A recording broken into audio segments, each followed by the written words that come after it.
December 7-ാം തീയതി മാതാവിൻ്റെ പ്രത്യക്ഷീകരണത്തിൻ്റെ അനുസ്മരണ ദിവസമാണ്. എന്നുവെച്ചാൽ നേരത്തെ പറഞ്ഞതുപോലെ അൾത്താരയിൽ കയറി 1 മിനിറ്റ് പ്രാർത്ഥിക്കാനുള്ള അവസരമുണ്ടാകും. ഒരു ഗ്രൂപ്പിന് നമ്മളത് ഇതിലേ കൂടി കയറിയിട്ട് നടുക്ക് കൂടിയാണ് വരണത്. ഈ എൻട്രൻസിലൂടെ റോപ്പിട്ട് തിരിച്ചിട്ട് അതിലേ കൂടെ കയറി അൾത്താരയുടെ നടുവാതിലൂടെ മാതാവിൻ്റെ അടുത്ത് എത്തി അമ്മയെ തൊട്ട് പ്രാർത്ഥിക്കാനുള്ള ഒരവസരമാണ്. 1 മിനിറ്റാണ് നിങ്ങളുടെ ടൈം. നിങ്ങൾ ഇവിടെ വന്നിട്ട് എല്ലാം പറയാൻ നിൽക്കരുത്.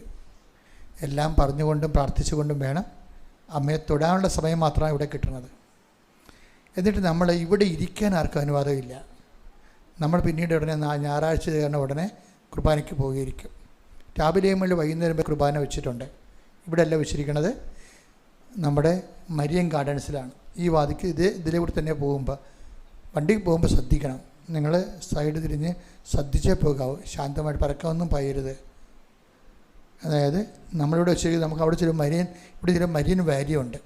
10 മണി തൊട്ട് അവിടെ നിന്ന് കഞ്ഞി കൊടുക്കാൻ തുടങ്ങും. നിറച്ച കഞ്ഞി കൊടുക്കും. മരിയൻ വാലിൻ്റെ അപ്പുറത്താണ് നമ്മളുടെ സ്ഥലമാണ്. മരിയൻ വാലിൻ്റെ അപ്പുറത്ത് നമുക്ക് മരിയൻ ഗാർഡൻസ് ഉണ്ട്. അവിടെ നമുക്ക് ആരാധനയ്ക്ക് സ്ഥലമുണ്ട്. അപ്പോൾ ഇവിടുന്ന് പോയിട്ട് മരിയൻ വാലിയിൽ 10 മണിക്ക് മുമ്പാണെങ്കിൽ നേരെ രാവിലെ മരിയൻ വാലിയിൽ 10 മണി തൊട്ടാണ് ഓപ്പൺ ആയിരിക്കുന്നത്.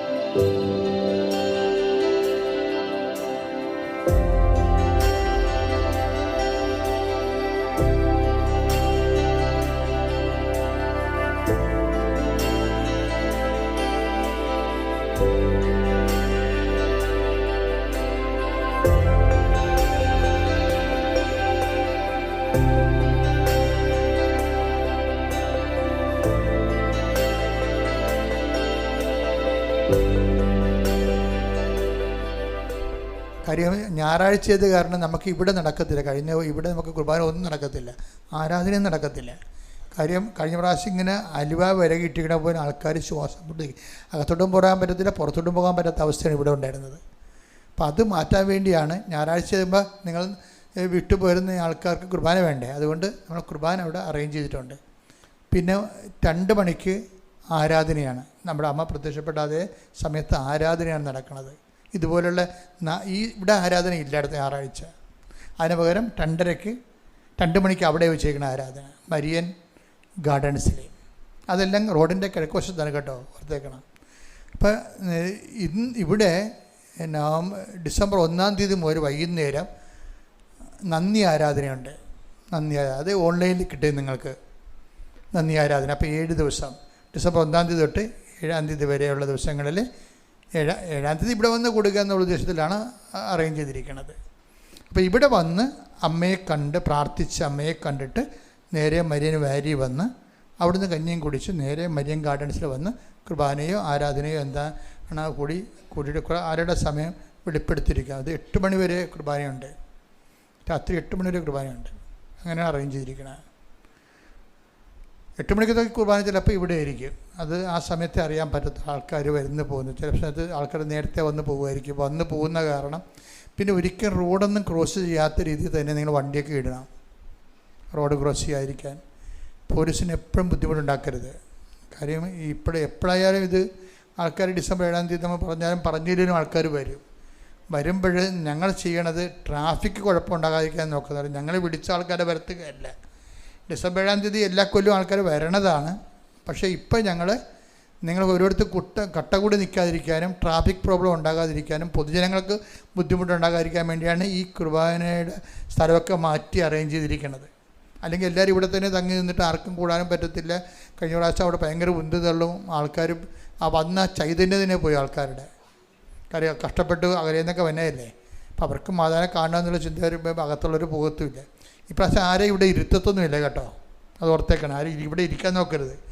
വന്ന് ആ 1 മിനിറ്റ് കൊണ്ട് ആൾ പുറത്ത് പോയേക്കണം. അപ്പോൾ നിങ്ങൾ നേരത്തെ പ്രാർത്ഥിച്ച് ഒരുങ്ങി വേണം വന്ന് 2 കൈ അമ്മയെടുത്ത് വെച്ച് പ്രാർത്ഥിച്ചിട്ട് നേരെ ഇറങ്ങി ഇതിലേക്കൂടെ ഇറങ്ങിയിട്ട് തെക്കേ വാതിക്കൽ കൂടി നമ്മൾ പുറത്തേക്ക് പോയിട്ട് നേരെ മരിയ വയലിലേക്ക് പോകുന്നു. കൃപാസനത്തിൽ എല്ലാ ദിവസവും മരിയൻ ഉടമ്പടി എടുക്കാനും പുതുക്കാനുമുള്ള അവസരം ഉണ്ടായിരിക്കുന്നതാണ്. അതുപോലെ തന്നെ എല്ലാ ദിവസവും രാവിലെ 10:30 ഇംഗ്ലീഷ് മരിയൻ ഉടമ്പടി ക്ലാസ്സും ഉച്ചകഴിഞ്ഞ് 1:30 ഹിന്ദി മരിയൻ ഉടമ്പടി ക്ലാസ്സും 2-ാം ചൊവ്വാഴ്ചകളിൽ തമിഴ് മരിയൻ ഉടമ്പടി ക്ലാസ്സും രാവിലെ 10 മണിക്ക് ഉണ്ടായിരിക്കുന്നതാണ്. കൃപാസനത്തിൽ സമർപ്പണ ജീവിതം നയിക്കാൻ ആഗ്രഹിക്കുന്ന യുവതികൾ, +2 ഡിഗ്രി പാസ്സായ കുട്ടികൾ 82 81 29 75 11 എന്ന വാട്സപ്പ് നമ്പറിൽ ബന്ധപ്പെടുക. അതുമല്ലെങ്കിൽ apparitionmissionaries@gmail.com എന്ന ഇമെയിൽ അഡ്രസ്സിൽ കോൺടാക്റ്റ് ചെയ്യുക. കൃപാസനം പത്രം 23 ഭാഷകളിൽ ലഭ്യമാണ്.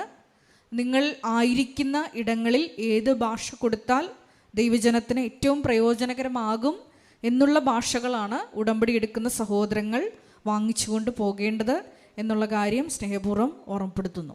പരിശുദ്ധ പരമദിവ്യകാരുണ്യത്തിന് ആരാധനയും സ്തുതിയും പുകഴ്ചയും ഉണ്ടായിരിക്കട്ടെ.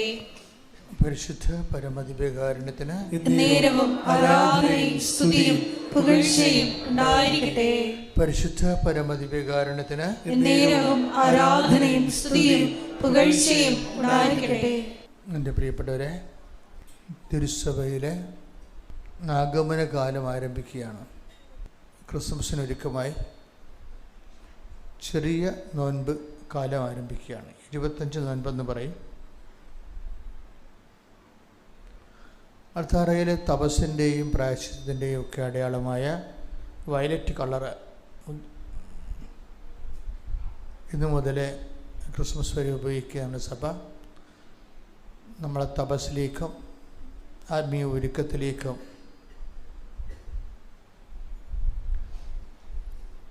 കാലത്തിൻ്റെ സൂചനയാണ്.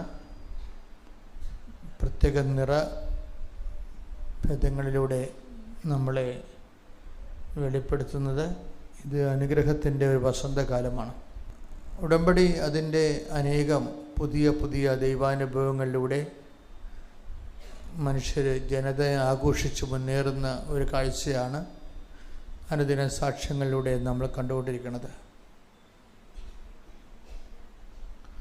ഓരോ സാക്ഷ്യങ്ങൾ ഓരോ വ്യക്തിയുടെ കപ്പാസിറ്റി അനുസരിച്ചാണ് സാക്ഷ്യങ്ങളുടെ സാധ്യത വെളിവാകുന്നത്. ഇപ്പം ഞങ്ങളെ പോലെയുള്ള സ്പിരിച്വൽ മെക്കാനിസ്റ്റുകൾ എപ്പോഴും ചെയ്യണത് വ്യക്തിയുടെ കപ്പാസിറ്റി വർദ്ധിപ്പിക്കാനുള്ള ഫോർമുല, സുവിശേഷ സൂത്രവാക്യങ്ങൾ കണ്ടെത്തിക്കൊണ്ട് നിങ്ങൾക്ക് എല്ലാ ആഴ്ചകളിലും അതിൻ്റെ ടിപ്സ് പറഞ്ഞു തരും. കൂടുതൽ ബുദ്ധിയുള്ളവരും ആധ്യാത്മികമായ ചൈതന്യമുള്ളവർ അതെല്ലാം ആപ്ലിക്കേറ്റ് ചെയ്യും. അല്ലാത്തവർ അതിൻ്റെ ഓപ്പറേഷൻ ലെവൽ മാത്രമേ ശ്രദ്ധിക്കത്തുള്ളൂ. 2 തരത്തിലാണ് മനുഷ്യർ ആധ്യാത്മികതയെ കാണുന്നത്. ചിലർ ഓപ്പറേറ്റ്, ഇപ്പം ചില നമ്മൾ വീടുകളിലൊക്കെ നമ്മൾ നാട്ടിൻപുറങ്ങളിലൊക്കെ ഈ പൊടിമില്ലുകളൊക്കെ ഇല്ലേ, അല്ലെങ്കിൽ അറക്ക മില്ലുകൾ, തടി അറക്കുന്ന മില്ലുകൾ. അപ്പോൾ അതിൻ്റെ മെക്കാനിക്കൽ കാര്യങ്ങൾ ചിലപ്പോഴും അയാൾക്ക് അറിയത്തില്ലായിരിക്കും. അയാളെ സ്വിച്ച് ഓൺ ചെയ്യാൻ അറിയത്തുള്ളൂ. സ്വിച്ച് ഓൺ ചെയ്യുമ്പോൾ മോട്ടർ ഓൺ ചെയ്തിട്ട് ഗോതമ്പ് അരി ഇടുകയാണെങ്കിൽ അത് പൊടിച്ച് കിട്ടും. Simple mechanism. ചില ആൾക്കാർക്ക് അതിൻ്റെ മെഷീൻ മെക്കാനിസം അറിയാം. ഇങ്ങനെ മെഷീൻ നിന്ന് പോയാൽ അവരതിനെ അഴിച്ച് പണിയും. ഉടമ്പടിയിലും ഈ 2 തരം ആൾക്കാരുണ്ട്. ചിലരിങ്ങനെ ഓപ്പറേറ്റർമാർ മാത്രമേ ഉണ്ട്. അവരിവിടുന്ന് പോകുന്നു, നീലത്തിരി കത്തിക്കുന്നു, പച്ചത്തിരി കത്തിക്കുന്നു, പ്രത്യക്ഷങ്ങൾ പ്രാർത്ഥന ചെല്ലുന്നു, ഓപ്പറേറ്റ് ചെയ്യുക മാത്രം ചെയ്യും. പത്ത കൊടുക്കാൻ പറഞ്ഞ് കൊടുക്കുന്നു. അപ്പോൾ ഉടമ്പടിക്ക് എന്തെങ്കിലും ഒരു കൂടുതൽ ഫലം ഉണ്ടാക്കണമെന്നുണ്ടെങ്കിൽ അതെങ്ങനെ റീമോഡുലേറ്റ് ചെയ്യണമെന്നുള്ള മെക്കാനിസം അവർക്കറിയാൻ പറ്റത്തില്ല. അതുകൊണ്ട് തന്നെ പലപ്പോഴും വരുന്നൊരു വിഷയം, ഇത്തിരി ബോധമുള്ളവരായിരിക്കണേ ഉടമ്പടി എടുക്കേണ്ടതെന്നുള്ളതാണ് ഇന്ന് വരെ എനിക്ക് കിട്ടിയിരിക്കുന്ന ഒരു അനുഭവജ്ഞാനം. ബോധമില്ലാത്തവർ ഉടമ്പടി എടുക്കുന്നത്, ബോധം എന്ന് പറഞ്ഞു കഴിഞ്ഞാൽ അറിയാമല്ലോ, ഒരു വിഷയം നമ്മൾ ആരുമായിട്ടാണ് ഉടമ്പടി ചെയ്യണത്, അതിനെക്കുറിച്ചൊരു ബോധം ഉണ്ടാകണം. നമ്മൾ ദൈവവുമായിട്ടാണ് ഉടമ്പടി ചെയ്യണത്, അല്ലേ? കൃപാസനത്തിൽ ഉടമ്പടി ചെയ്യുന്നത് ആരുമായിട്ടാണ്? പരിശുദ്ധ അമ്മയുമായിട്ടല്ല നമ്മൾ ഉടമ്പടി ചെയ്യണത്. ആരുമായിട്ടാണ് ഉടമ്പടി ചെയ്യണത്? ഈശോയുമായിട്ടാണ് ഉടമ്പടി ചെയ്യണത്. പരിശുദ്ധ അമ്മ അതിൻ്റെ ഒരു സാക്ഷിയും മധ്യസ്ഥയുമാണ്. സാക്ഷിയുമാണ്, അതേസമയം തന്നെ മാധ്യസ്ഥയുമാണ്. സാക്ഷിയും മാധ്യസ്ഥയും മാത്രമല്ല, പിന്നെ ആരാണ്? പരിശുദ്ധ അമ്മ ഉടമ്പടിയുടെ ഒരു മാതൃകയുമാണ്. പക്ഷേ ഉടമ്പടിക്കാണ് പരിശുദ്ധ അമ്മ ഏറ്റവും ടോപ്പ് മോഡലും അതുപോലെ തന്നെ ഏറ്റവും വലിയ മാധ്യസ്ഥ്യമാകുന്നത്. ഉടമ്പടിയുടെ എല്ലാ മേഖലകളിലും നമ്മൾ മദറിനെയാണ് ഒരു മോഡലായിട്ട് അവലംബിക്കുന്നത്. പക്ഷെ മദറിനൊരു പ്രശ്നമുണ്ട്, നമ്മളും തമ്മിൽ ചെറിയൊരു പ്രോബ്ലമുണ്ട് മദറുമായിട്ട്. മദറിന് തെറ്റുകൾ സംഭവിക്കാത്ത കാരണം നമ്മളും മദറും തമ്മിലൊരു വ്യത്യാസം അതാണ്. മദറിന് ചില കാര്യങ്ങൾ, മദറിന് തെറ്റ് സംഭവിക്കാത്ത കാരണം തിരുത്തേണ്ടി വരുന്നില്ല. നമ്മൾക്ക് തെറ്റ് സംഭവിക്കുന്ന കാരണം തിരുത്തേണ്ടി വരുന്നു. ആ ഒരു വിഷയമുണ്ട്. എനിക്ക് ഇത്രയും നാളായിട്ട് മനസ്സിലായത് അതാണ്. മദറിനെ മോഡലാക്കുമ്പോൾ ഉണ്ടാകുന്ന ഒരു ആധ്യാത്മികമായ ഒരു ചെറിയ ശ്രദ്ധ വേണ്ടത്, മദറിന് തെറ്റ് സംഭവിക്കത്തില്ല, അതുകൊണ്ട് അവർക്ക് അമ്മയ്ക്ക് തിരുത്തേണ്ടി വരുന്നില്ല. നമ്മൾക്ക് തെറ്റ് സംഭവിക്കുന്നു, അതുകൊണ്ട് തന്നെ നമ്മൾ തിരുത്തേണ്ടി വരുന്നു. ഉടമ്പടി തിരുത്തേണ്ടി വരുമ്പോൾ ഒരു വിഷയം ഇന്നലെ മുതൽ തന്നെ പുതിയ സന്ദേശങ്ങൾ വരാൻ തുടങ്ങിയിട്ടുണ്ട്. കാര്യം ആഗമനകാലവുമായിട്ട് ബന്ധപ്പെട്ട് പുതിയ സന്ദേശങ്ങൾ വരാൻ തുടങ്ങി. ഞാൻ ശ്രദ്ധിച്ചിട്ട് ഞാൻ ഇന്നലെ കുർബാനയ്ക്ക് കിട്ടിയ സന്ദേശങ്ങളെല്ലാം എൻ്റെ നോട്ട് ബുക്കിൽ കൊണ്ട് ഞാൻ എഴുതി 1.5 പേജോളം ഉണ്ട്. ഇന്നലെ തൊട്ട് സന്ദേശം വരാൻ തുടങ്ങി ആഗമനകാലത്തിൻ്റെ. ഉടമ്പടിയിൽ എന്തെങ്കിലും ഇപ്പം മദറിനെ സംബന്ധിച്ചിടത്തോളം മദറിനെ ഒരു മോഡലാക്കുമ്പോൾ നമുക്ക് ചില കാര്യങ്ങൾക്ക് മദർ നമുക്ക് മോഡലാകാൻ പറ്റത്തില്ല. അതിന് കാരണം എന്താണ്? മദർ ഉടമ്പടിയിൽ ഒരിക്കലും തെറ്റ് ചെയ്യുന്നില്ല, തെറ്റ് വരത്തില്ല അവർക്ക് ജീവിതത്തിൽ. അതുകൊണ്ട് അവർക്ക് തിരുത്തേണ്ടി വരത്തില്ല. നമുക്കങ്ങനെയല്ല. നമുക്ക് ഉടമ്പടി ചിലപ്പോൾ തെറ്റ് വരും, ചിന്താക്കുഴപ്പമുണ്ടാവും. അതുകൊണ്ട് ചിലപ്പോൾ നമ്മൾ മുന്നോട്ടടിക്കുമോ, ശരിയാകുമോ ശരിയാകത്തില്ലയോ. ചില ആരും വിചാരിക്കും ഞാൻ ഉടമ്പടി ഉഴപ്പിപ്പോയില്ല, ഇനി ദൈവം എന്നെ അനുഗ്രഹിക്കുമോ. അപ്പോഴുള്ള അനുഗ്രഹത്തിലുള്ള കോൺഫിഡൻസ് ഉടമ്പടി ചിലർ ഉഴപ്പിക്കഴിയുമ്പോൾ പിന്നെ കുഴപ്പത്തിൽ നെഗറ്റീവ് അടിക്കും അവർ. എന്താ കാര്യം?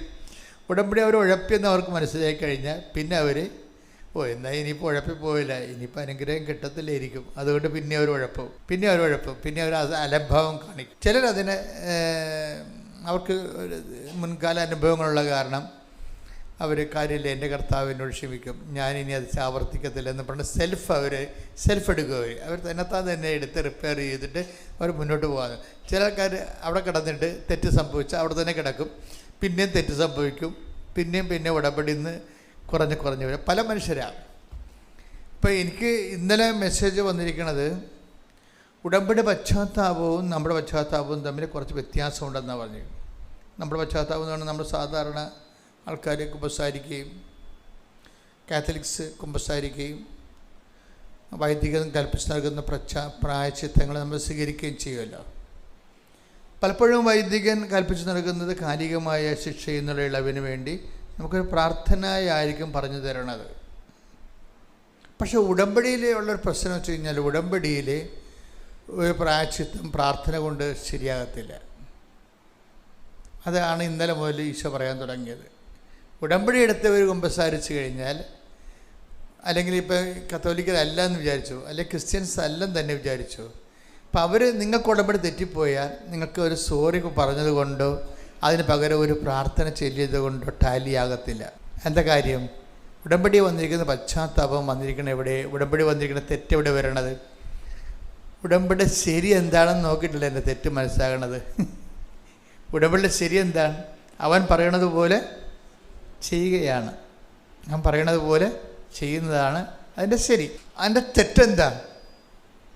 അവൻ പറയണത് പോലെ ചെയ്യാത്തതാണ് തെറ്റ്. പിന്നെ അതിൻ്റെ പ്രായശ്ചിത്തം എന്താ? എന്തെങ്കിലും പ്രാർത്ഥന ചെല്ലാൻ പറ്റത്തില്ല. അതുകൊണ്ട് നിങ്ങൾ കൃപാസനത്തിൽ കുമ്പസാരിച്ചു എന്ന് പറഞ്ഞാലും നാട്ടിൽ കുമ്പസാരിച്ചു എന്ന് പറഞ്ഞാലും ഞാൻ എൻ്റെ മുഖത്ത് വലിയ തെളിച്ചമൊന്നും ഉണ്ടാകത്തില്ല. എന്താ കാര്യം? അത് ഉടമ്പടിയിലാണ് അവർക്ക് മിസ്റ്റേക്ക് സംഭവിച്ചിരിക്കുന്നത്. അപ്പോൾ ഇനി തിരുത്തേണ്ടത് എങ്ങനെയാണ്? ഉടമ്പടി ബേസിലാണ് തിരുത്തേണ്ടത്, അല്ലാതെ മൂന്ന് സ്വർഗസ്ഥനായ നിറഞ്ഞ എല്ലാത്തിലും തിരുത്തേണ്ടത്. അവൻ പറയണ പോലെ ചെയ്യാത്തതല്ലേ നിങ്ങളുടെ തെറ്റ്. ചെയ്തോളാമെന്നല്ലേ നിങ്ങൾ മാതാവിൻ്റെ മധ്യസ്ഥത്തിൽ ഈശോനോട് പറഞ്ഞിരിക്കുന്നത് അല്ലേ? പിന്നെ ഇപ്പോൾ പ്രായശ്ചിത്തം എന്താ? ആ ചെയ്ത കാര്യങ്ങളെ, ചെയ്യാതിരുന്ന കാര്യങ്ങളെ 3 വട്ടം ചെയ്യണം. അതാണ് പ്രശ്നം. അത് വിഷയം. ഉടമ്പടിയുടെ വിഷയം അതാണ്. ചെയ്യാതിരുന്ന കാര്യങ്ങളെ 3 വട്ടം ചെയ്യേണ്ടി വരും. അല്ലാതെ അത് നിങ്ങൾ ചൊല്ലി പ്രായശ്ചിത്തം മേടിക്കാൻ പറ്റത്തില്ല. എന്താണ് ചെയ്യാതിരുന്നത്? ഇപ്പോൾ ആരെങ്കിലും ഉടമ്പടി വീണ് പോയിട്ടുണ്ടെങ്കിൽ, ഇപ്പം നിങ്ങൾ അനാഥാലയത്തിൽ പോയില്ല, അപ്പോൾ ഇനി ഒരു രോഗിയെ കാണുന്നതിന് പകരം 3 രോഗിയെ കാണേണ്ടി വരും സൽപ്രവർത്തികളിൽ. അതുപോലെ തന്നെയാണ് നമ്മൾ മനുഷ്യന്മാർക്ക് നന്മ ചെയ്യുന്ന വിഷയങ്ങൾ ഓരോന്നെടുക്കുമ്പോൾ ചെയ്യാതിരുന്നതിന് ഇരട്ടി ചെയ്യേണ്ടി വരും. അപ്പോഴങ്ങനെ അവൻ പറയണത് പോലെ ചെയ്തു കൊള്ളാമെന്ന് പറയുന്നതിൻ്റെ അകത്ത് വരുന്ന പ്രായശ്ചിത്തങ്ങൾ ചെയ്ത് തന്നെ, അതിൻ്റെ 3 ഇരട്ടി ചെയ്തു തന്നെയാണ് അതിന് റെക്ടിഫിക്കേഷൻ സംഭവിക്കേണ്ടത്. പ്രാർത്ഥിക്കുക. കർത്താവ് ദൈവമേ, ഞങ്ങളുടെ ഉടമ്പടിയിൽ ഞങ്ങള് പ്രത്യേക സാഹചര്യത്താല് വീണ് പോയിട്ടുണ്ടെങ്കിൽ ആ വീണുപോയ പ്രവർത്തന മേഖലകളെ കുറിച്ച് പശ്ചാത്തപിച്ചുകൊണ്ട് 3 ഇരട്ടി ദൈവസ്നേഹത്തോടെ ആ പ്രവൃത്തികളെ ഏറ്റെടുത്ത് ചെയ്തുകൊണ്ട് ഉടമ്പടിയിലെ ഞങ്ങൾ നിരപ്പായി കൊള്ളാമെന്ന് ഈശോയുടെ തിരുസന്നിധിയിൽ പ്രതിജ്ഞ ചെയ്യുന്നു. ശ്രദ്ധിക്കട്ടെ. ഹല്ലേലൂയ.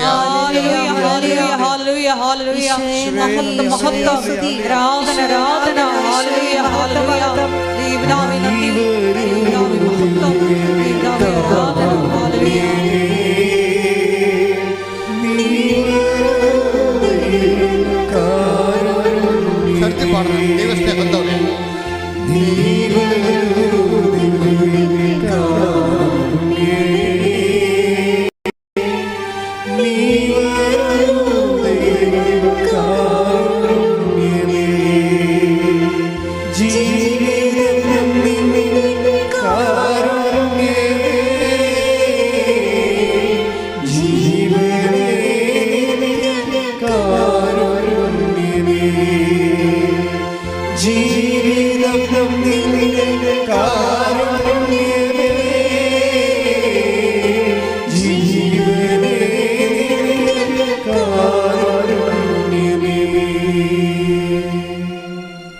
ദൈവസ്നേഹമുള്ളവർക്കാണെങ്കിൽ ഈ ഒരു പാട്ട് കേട്ട് 4 പേര് പാടുമ്പോൾ തന്നെ നിങ്ങൾ ഹീലാവും.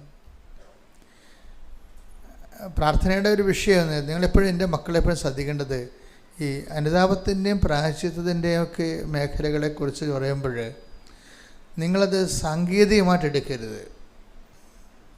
നമ്മൾ എക്സർസൈസ് ചെയ്ത് സ്കൂളിലെ നമ്മൾ ഒരു കെട്ടെടുത്ത പരീക്ഷ, അപ്പോൾ കെട്ടെടുത്ത പരീക്ഷയ്ക്ക് നമ്മൾ ഓറൽ എക്സാം, അതിനാണ് പണ്ടത്തെ. ഇപ്പം നിങ്ങൾ ഓറൽ എക്സാം എന്നല്ലേ പറയണത്, പണ്ടത്തെ കെട്ടെടുത്താണ് സാധനം. അപ്പോൾ നിങ്ങൾ കെട്ടെടുത്ത പരീക്ഷയ്ക്ക് നിങ്ങൾ തോറ്റെന്ന് വിചാരിച്ചോ. അപ്പോൾ എന്താ പിന്നെ വരാൻ പോകണം? നമുക്ക് ഇമ്പോസിഷൻ വരും അല്ലേ? പണ്ടത്തെ ഇമ്പോസിഷൻ ഇപ്പോഴുണ്ടോ? ഇമ്പോസിഷൻ വരുമ്പോൾ എന്താണ്? നിങ്ങൾ 100 പ്രാവശ്യം എഴുതാൻ പറയും ആ ആൻസർ. 3 പ്രാവശ്യമല്ല, ഇമ്പോസിഷൻ 100 പ്രാവശ്യം എഴുതി 50 പ്രാവശ്യം എഴുതാൻ പറയും. ഇപ്പം നേരത്തെ അച്ഛൻ എന്താ നിങ്ങളോട് പറഞ്ഞത്? ഉടമ്പടിയിലൊരു സംഭവം വീണു പോയി കഴിഞ്ഞാൽ അതിൻ്റെ പ്രായശ്ചിത്തമായിട്ട് അത് 3 പ്രാവശ്യം നമ്മൾ ചെയ്യണമെന്ന് പറഞ്ഞില്ലേ? ഇപ്പം ചെയ്യുമ്പോൾ ഒരു പ്രോബ്ലം ഉണ്ട് അവിടെ. നമ്മൾ ഈ ഇമ്പോസിഷൻ ചെയ്യണ പോലെ അതൊരു പ്രായച്ചിത്തമായിട്ട് വരണത് സ്കൂളിലെ ഇമ്പോസിഷൻ പോലെ വരരുത്. മനസ്സിലായില്ലേ? ഇപ്പം നിങ്ങൾ പത്രം കൊടുത്തില്ല എന്നാൽ ഞാൻ 3 കെട്ട് പത്രം മേടിച്ച് 30 പേർക്ക് കൊടുത്തോളാം എന്ന് പറഞ്ഞു കഴിഞ്ഞാൽ ഇമ്പോസിഷൻ എടുക്കണ പോലെ വരരുത്. ഉടമ്പടി ഇമ്പോസിഷൻ അല്ലത്. അതായത് ഇപ്പം ഞാൻ നിങ്ങളോട് എന്താ പറഞ്ഞത്, എൻ്റെ മക്കളെ ഈ ഒരു പാട്ട് ജയേഷ് ബ്രദർ ഒന്നൊരു പഠിക്കാതെ ശ്രുതിക്കട്ടെ. ഹല്ലേലൂയ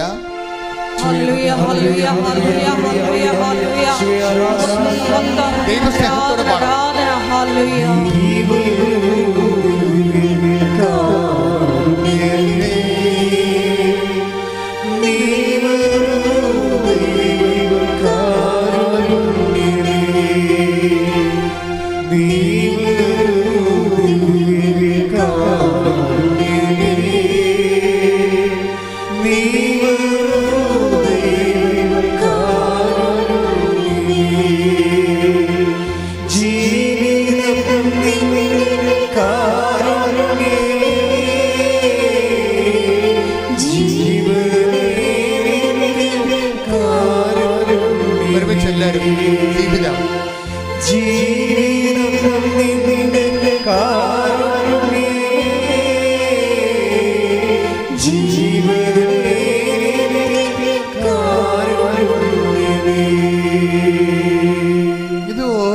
പറയുമ്പോൾ ഓരോ മീറ്ററിലാണ് പാടുന്നത്. ഓരോരുത്തർ പാടുമ്പോൾ ഓരോ അളവിലാണ് പാടുന്നത്. എന്നുവെച്ചാൽ സംഗീതത്തിൻ്റെ അളവല്ല, ദൈവസ്നേഹത്തിൻ്റെ അളവ് വ്യത്യാസം. അതാണ് വിഷയം. പ്രാർത്ഥനയും അങ്ങനെ തന്നെയാണ് വരണത്. ഇപ്പോൾ ഒരാൾ പ്രാർത്ഥിക്കുന്ന ദൈവസ്നേഹത്തിൻ്റെ മീറ്ററിലല്ലായിരിക്കും അടുത്ത ആൾ പ്രാർത്ഥിക്കുന്ന, വ്യത്യാസമുണ്ട്. ഇപ്പോൾ ഉടമ്പടി വരുമ്പോൾ നമുക്ക് എപ്പോഴും വിഷയമുണ്ട് ഗ്യാരണ്ടീഡ് എന്താണ്. ഉടമ്പടിയുടെ ഫസ്റ്റ് ഗ്യാരണ്ടി എന്താണ്? I will come with you wherever you go. അതാണ് ഫസ്റ്റ് ഗ്യാരണ്ടി. ഇനി നീ ഒറ്റക്കല്ലെന്നാണ് പറയുന്നത് ഉടമ്പടി, അല്ലേ? ഉടമ്പടിയുടെ ഫസ്റ്റ് ഗ്യാരണ്ടി എന്താണ്? I will come with you. നീ എന്നോട് ഉടമ്പടിയാണ്. ഇനി എന്താണ്? ഇനി എൻ്റെ ദൈവത്തിൻ്റെ I will come with you wherever you go. നീ എവിടെ പോയാലും നിൻ്റെ കൂടെ ഇണയായി തുണയായി ഞാൻ ഉണ്ടാകും. അതായത് വിഷയം എന്ന് വെച്ച് കഴിഞ്ഞാൽ ഇതിനെക്കുറിച്ച് നമ്മൾ ധ്യാനിക്കണമെങ്കിൽ നമ്മൾ ഞെട്ടിപ്പോവും. ഇപ്പം ഞാൻ തന്നെ ഈ രാവിലെ ഇങ്ങോട്ട് എൻ്റെ മുറിയിൽ മിക്കവാറും തന്നെ ഞാൻ ഈശോയുമായിട്ട് പലപ്പോഴും സംസാരിച്ചുകൊണ്ടിരിക്കും. പല കാര്യങ്ങൾ, എല്ലാ കാര്യങ്ങളും, എവരിത്തിങ്, നിസ്സാര മൈന്യൂട്ട് കാര്യങ്ങൾ പോലും ഞാൻ പോകുന്ന വഴികളിലും കണ്ടുമുട്ടുന്ന വ്യക്തികളെയും തിരിച്ചു വരുമ്പോഴും അവരെക്കുറിച്ചുള്ള റെഫറൻസും എനിക്ക് തോന്നിയതൊക്കെ ഞാൻ ഈശോയോട് പറയും. അപ്പോൾ അത് എന്തായാലും ഒരു ഇൻട്രാക്ഷനാണത്. നമ്മൾ ദൈവമായിട്ട് ഒരു ഉടമ്പടി ജീവിതമാണ്. അപ്പം നമ്മുടെ മുറികളിലെല്ലാം ഈശോ ഉണ്ടാവും, എപ്പോഴും ഈശോയും അമ്മയും ഉണ്ടാവും. അപ്പം നമ്മളെ സംബന്ധിച്ചിടത്തോളം ആ ഒരു ബോധം നമുക്കുണ്ടാകണം. ഉടമ്പടി പ്രകാരം ദൈവം ഈശോ നമ്മൾ പറഞ്ഞിട്ടുള്ളതാണ്, നീ പോകുന്നിടത്തെല്ലാം എന്നാണ് പറഞ്ഞത്. മനസ്സിലായില്ലേ? നീ പോകുന്നിടത്തെല്ലാം ഭയങ്കര വാക്കാണതേ. നീ പോകുന്നിടത്തെല്ലാം എവിടെ പോയാലും ഞാൻ നിൻ്റെ കൂടെ ഉണ്ടാകും. അങ്ങനെ ആർക്കും ഗ്യാരണ്ടി ചെയ്യാം? നമ്മുടെ മക്കളോ ഭർത്താവോ ഭാര്യയോ, നോബഡി ക്യാൻ ഗ്യാരണ്ടി. ദൈവത്തിന് മാത്രമേ അങ്ങനെ ഗ്യാരണ്ടി ചെയ്യാൻ പറ്റത്തുള്ളൂ. വെള്ളത്തിനടിയിൽ പോയാലും അവിടെ ഉണ്ടാകും ദൈവം. അത് നമ്മുടെ ഉടമ്പടിയിലൂടെ, ഉടമ്പടി ചെയ്ത് കഴിയുമ്പോൾ തന്നെ നമുക്കൊരു ബോധം ഉണ്ടാകണം, ഇനി ഞാൻ ഒറ്റക്കല്ല, കർത്താവ് എൻ്റെ കൂടെയുണ്ട്. ഈശോ എപ്പോഴും അപ്പോസ്തലന്മാരോട് പറയുന്ന വാക്കാണ്, എന്താണ്? Fear not. ഈശോ പറഞ്ഞത് തന്നെയല്ല, അമ്മയുടെ അടുത്ത് ആദ്യം വന്ന് മാലാഖ പറഞ്ഞ എന്താണ്? ഫിയർ നോട്ട്, മറിയമേ ഭയപ്പെടേണ്ട, അല്ലേ? ഭയപ്പെടേണ്ട. ഉടമ്പടിയുടെ ആദ്യത്തെ വാക്കതാണ്. നമ്മൾ ദൈവമായിട്ട് ഉടമ്പടിയിലായിക്കഴിഞ്ഞാൽ നമുക്ക് കിട്ടുന്ന ആദ്യത്തെ ഇൻസെൻറ്റീവ് എന്താണ്? Fear not. എന്താണ്? ഭയപ്പെടേണ്ടെന്ന്. നീ ജോലിയെക്കുറിച്ച് ഭയപ്പെടേണ്ട. കഴിഞ്ഞ ദിവസങ്ങളിലേ രസമുണ്ട്, ഇമ്മാനുവൽ എഫ് എന്നും പറഞ്ഞൊരു മകൻ സാക്ഷ്യം പറഞ്ഞു. ഇമ്മാനുവൽ എഫ് 3 കൊല്ലമായിട്ട് നിരീശ്വരവാദിയായിട്ട് ജീവിക്കുന്ന ആളാണ്. നിരീശ്വരവാദികൾക്കുണ്ടാകുന്ന ചെറിയൊരു പ്രോബ്ലം വെച്ച് കഴിഞ്ഞാൽ അവർ ഈ നിരീശ്വരവാദത്തിലേക്ക് വന്ന് ഈ രോഗം അവർ പടർത്താൻ നോക്കും. ഈ കുലസ് കൊതുകിനെ പോലെയുള്ള പരിപാടിയാണ്. അവർക്കുണ്ടാകുന്ന ചിക്കൻ ഗുനിയ മറ്റുള്ളവരെയും പോയി കുത്തുവെച്ച് ഈ നിരീശ്വരവാദം അവർ പടർത്തിക്കൊണ്ടേയിരിക്കും. ഇത് കാരണം വരാൻ പോകുന്ന പ്രശ്നം, ഇവർ ഈശ്വരവിശ്വാസത്തിലേക്ക് തിരിച്ചു വരുന്നു കഴിഞ്ഞാൽ ഇവർക്ക് പിന്നീട് ഉണ്ടാകുന്ന ഇവർ വർക്ക് എത്ര ചെയ്താലും ബാക്കി എല്ലാ വർക്കുകളും നമുക്ക് പശ്ചാത്താപം വന്നു കഴിഞ്ഞാൽ നമുക്ക് വർക്ക് ചെയ്ത് വിജയിപ്പിക്കാൻ പറ്റും. ഈ നിരീശ്വരവാദികൾ ഏതെങ്കിലും പൂർവികരുടെ ദൈവാനുഗ്രഹമോ അമ്മയുടെ അപ്പനമ്മമാരുടെ പ്രാർത്ഥന കൊണ്ട് അവർ പിന്തിരിഞ്ഞ് വന്ന് സത്യം മനസ്സിലാക്കി കഴിഞ്ഞാൽ, സത്യം മനസ്സിലാക്കിയത് കൊണ്ട് മാത്രം ആയില്ല, ഇതിനുള്ള പ്രശ്നം എപ്പോഴും ഇതിൻ്റെ പ്രായശ്ചിത്തം ചെയ്തുകൊണ്ടിരിക്കണം. റെക്ടിഫൈ ചെയ്യണമെങ്കിൽ ബൈബിളിൻ്റെ ഏറ്റവും പ്രധാനപ്പെട്ട സംഭവമാണ് പ്രായശ്ചിത്തം. നമ്മൾ തെറ്റ് ചെയ്ത സോറി പറഞ്ഞ ഈ സംഭവം സോറി പറയാൻ നമുക്ക്. അതുകൊണ്ട് ഇപ്പോൾ ഒരു കറണ്ടിൻ്റെ കമ്പി പൊട്ടിപ്പോയി, അത് നമുക്ക് കെട്ടിവെക്കാം. പക്ഷെ കറണ്ട് പാസ് ചെയ്യണത് വേറെ വിഷയമാണ്. കെട്ടിയത് കൊണ്ട് കറണ്ട് പാസ് ചെയ്യേണ്ട കാര്യമില്ല. കറണ്ട് പാസ് ചെയ്യണമെങ്കിൽ ചാർജ് ചെയ്യണം. പറഞ്ഞ് മനസ്സിലാകുന്നുണ്ടോ? ഇപ്പോൾ ഒരു കറണ്ട് കമ്പി പൊട്ടിപ്പോയാൽ സ്വാഭാവിക ലൈൻമാന് വന്നത് കെട്ടിവെക്കാം. കെട്ടിവെച്ചത് കൊണ്ട് കറണ്ട് പാസ് ചെയ്യണമെന്ന് നിർബന്ധമില്ല. കറണ്ട് പാസ് ചെയ്യണമെന്നുണ്ടെങ്കിൽ ചാർജ് ചെയ്യണം. ഇതുപോലുള്ളൊരു പ്രശ്നമാണ് ഈ പശ്ചാത്താപം. ഇപ്പോൾ ദൈവത്തോട് നമുക്ക് സോറി പറയാം. സോറി പറഞ്ഞാൽ പൊട്ടിപ്പോയ കമ്പി കെട്ടിവെച്ചതുപോലേ ഉള്ളൂ. ചാർജ് ചെയ്യണമെന്നുണ്ടെങ്കിൽ ദൈവത്തിലെ പരിശുദ്ധാത്മാവ് പിന്നെ പ്രവർത്തിക്കണ്ടേ? അതിനെന്ത് ചെയ്യണം? ആ പശ്ചാത്താപം നമ്മൾ പ്രവർത്തിയിൽ കാണിക്കേണ്ടി വരും. അത് അപ്പം നിങ്ങൾ ഈ പശ്ചാത്താപത്തിൻ്റെ പ്രോബ്ലം, ഇപ്പം മനുഷ്യന്മാർ തമ്മിലുള്ള എല്ലാ വിഷയങ്ങൾക്കും സോറി കേട്ട എൻ്റെ അപ്പുറത്തൊരു അവസ്ഥയിൽ കള്ളുകുടിയന്മാർ വന്ന് നമ്മളെ തന്തയ്ക്ക് വിളിച്ചിട്ട് പിറ്റേ ദിവസം ഞാൻ പള്ളിയിലൊക്കെ ഇരിക്കുമ്പോൾ എന്തെല്ലാം അവർ സന്ധ്യയ്ക്ക് വന്ന് തെറിയൊക്കെ വിളിക്കും. ആ തന്തക്കും തള്ളക്കും ഒക്കെ വിളിച്ചിട്ട് പോകും. അപ്പോൾ ഞാൻ ചിരിച്ചോണ്ട് അവിടെ ഇരിക്കുള്ളൂ, പ്രശ്നമൊന്നുമില്ല. കാര്യം ഇതൊക്കെ നമുക്ക് പ്രതിഷ്ഠയല്ല നമ്മൾ ചില ഇടവകയിലൊക്കെ വരണത്. നന്മയുള്ള ഒത്തിരി വിശുദ്ധന്മാരായ മനുഷ്യരുണ്ടാകും, ഇതുപോലെ കുറേ ആൾക്കാരും ഉണ്ടാകും. അവരൊക്കെ വേണം, അത് വ്യത്യാസമാണ് അവരൊക്കെ. പക്ഷെ ഒരു പ്രോബ്ലം വെച്ച് കഴിഞ്ഞാൽ അവർ നാളെ ബോധം അവരെ കള്ളടങ്ങുമ്പോൾ അവരൊന്ന് സോറി പറയും. പക്ഷെ സോറി പറഞ്ഞാൽ നമുക്ക് മനുഷ്യന്മാർക്ക് തമ്മിൽ പ്രശ്നമില്ല, പക്ഷെ ദൈവത്തിന് സോറി കൊണ്ട് പറ്റത്തില്ല. സോറി പറഞ്ഞാൽ പറയും ആ പൊട്ടിയ കമ്പി കെട്ടിവെച്ചെന്ന് പറയും. ചാർജ് ചെയ്യണമെങ്കിൽ എന്ത് ചെയ്യണം? പരിശുദ്ധാത്മാവ് കയറിപ്പോണ്ട് അതല്ല ചാർജ് ചെയ്യുമെന്ന് പറയണത്. ചാർജ് ചെയ്യണമെന്നുണ്ടെങ്കിൽ നമ്മളത് പ്രായശ്ചിത്തം ചെയ്യണം. അതിന് വേണ്ടി പ്രായശ്ചിത്തം, അതെന്തുമാത്രം ഇരട്ടി പ്രായശ്ചിത്തം ചെയ്യാൻ പറ്റും നമ്മൾ ചെയ്ത് തെറ്റുന്ന അതുകൊണ്ടാണ് പശ്ചാത്താപത്തിൻ്റെ കൂടെ പോകുന്ന സംഭവമാണ് പ്രായശ്ചിത്തം. ഇപ്പോൾ ഈ ഇമ്മാനുവൽ എഫ് എന്ന് പറയുന്ന ആൾ പറയണത്, ഞാൻ 3 കൊല്ലം നിരീശ്വരവാദിയായിരുന്നു. അപ്പോൾ എൻ്റെ എല്ലാ ബിസിനസ്സും തകർന്ന്, എന്നെ നാട്ടിൽ ചെയ്തതും തെറ്റിപ്പോയി, എനിക്ക് ഇവിടുന്ന് കരകയറാനും പറ്റണില്ല. ഞാൻ അങ്ങനെ പെട്ട് നിൽക്കുകയാണ്. ഞാൻ പെട്ടുപോയപ്പോൾ അമ്മ എന്നെ പറഞ്ഞ്, എടാ മോനെ നീ പോയി കൃപാസനത്തിൽ പോകും. ഇപ്പം ഇന്നിപ്പോൾ എല്ലാ മനുഷ്യർക്കും കേരളത്തിൽ മൊത്തം മലയാള ഭാഷ അറിയാവുന്നവർക്ക് പ്രത്യേകിച്ച് എന്തെങ്കിലും വന്നാൽ അവരെങ്ങനെ പിടിച്ചു നിന്നാലും അവസാന കൈക്ക് അവർ പറയും കൃപാസനത്തിൽ പോയാന്ന് ചോദിക്കും ആൾക്കാർ. കാരണം ഞാൻ ദിവസം കാണുന്ന ആൾക്കാരെന്ന് പറയുന്നത് ഒരിക്കലും ദൈവമായിട്ട് അടുക്കാത്ത ആൾക്കാരെയാണ് പലപ്പോഴും ഞാൻ കാണുന്നത്. അപ്പോൾ അവർ അങ്ങനെ വരത്തില്ല. പിന്നെ അവർ വന്നെങ്കിൽ ഇവിടെ വന്ന് ദൈവം അവരെ കൊണ്ടുവന്നതാണ്. അപ്പം അങ്ങനെ വരുമ്പോഴേക്ക് ഞാനത് സ്പെഷ്യൽ ഇൻട്രസ്റ്റ് എടുക്കും. എന്താ കാര്യം വെച്ചാൽ അവർ ഇനിയും പോയാൽ പിന്നെ ഒരിക്കലും ദൈവത്തിന് അവരെ കിട്ടത്തില്ല. അതുകൊണ്ട് ഞാൻ ആ വിഷയം മാതാവിനോടും ഈശോയോടൊക്കെ മാറിയൊക്കെ പറഞ്ഞിട്ട് ആ വിഷയം ഗ്യാരണ്ടി ചെയ്യും. കാര്യം ഇവൻ രക്ഷപ്പെടണതുകൊണ്ട്. പക്ഷെ ഒരു പ്രശ്നം ഉണ്ടെന്ന്, ആ ഒരു വിഷയത്തിൽ നിന്ന് അവൻ നമുക്ക് രക്ഷപ്പെടുത്താൻ പറ്റും. പിന്നെ കണ്ടിന്യൂസ് ചാർജിങ് എന്ന് പറയണത് നമുക്ക് പറ്റത്തില്ല. എന്താ കാര്യം? അത് അവർ തന്നെ ഒരിക്കൽ ദൈവ അനുഗ്രഹം കിട്ടിക്കഴിഞ്ഞാൽ പിന്നെ എന്ത് ചെയ്യണം? അത് മാറാതെ കഴിഞ്ഞ കാലങ്ങളിൽ ദൈവത്തിൽ നിന്ന് അകന്നു പോയതിനൊക്കെ പരിഹാരം ചെയ്തുകൊണ്ട് ചാർജ് ചെയ്തെടുക്കാൻ നോക്കണം.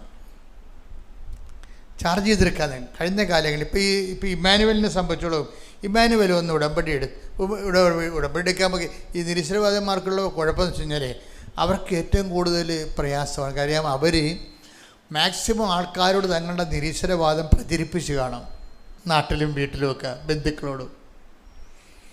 അത് കാരണം ഏറ്റവും വലിയ പ്രശ്നം നാട്ടുകാരും വീട്ടുകാരും തന്നെ ആയിരിക്കും. അപ്പോൾ അവർ നിൽക്കണ കാരണം ഇനി ഇവൻ ഈശ്വര വിശ്വാസത്തിലേക്ക് വന്നാലും അവനത് നാട്ടുകാരുടെ മുമ്പിൽ ചളിപ്പുണ്ടാക്കാൻ നിൽക്കത്തില്ല, പറയത്തില്ല. ഈശ്വര വിശ്വാസത്തിലേക്ക് വന്ന കാര്യം പറയത്തില്ല. നാട്ടിൽ കുർബാനക്ക് പോകാതെ വേറെ എവിടെയെങ്കിലുമൊക്കെ കുർബാനക്ക് പോകും.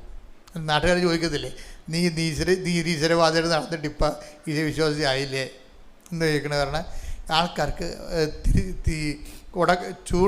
ചൂണ്ട പോലെയാണ്. ചില മീൻ ഉടക്കി കഴിഞ്ഞാൽ പിടിച്ചു കഴിഞ്ഞാൽ പിന്നെ എന്തുകൊണ്ടാണ് അത് രക്ഷപ്പെട്ടു പോകാത്തതിന് കാരണം അതിൻ്റെ കുടുക്ക്.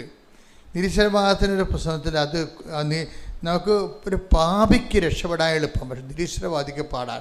അവൻ കുടുക്കിൽ കിടക്കുകയാണ്. ഭയങ്കര, അതായത് എപ്പോഴും നമ്മൾ ഈശ്വര വിശ്വാസത്തിൽ കുഞ്ഞുങ്ങളെ വളർത്തണമെന്ന് പറഞ്ഞത് വലിയ ദൈവാനുഗ്രഹമാണത്. നിങ്ങളുടെ മക്കൾക്ക് വേറെ എന്ത് തെറ്റുണ്ടെങ്കിലും നിങ്ങൾക്ക് തിരുത്താം.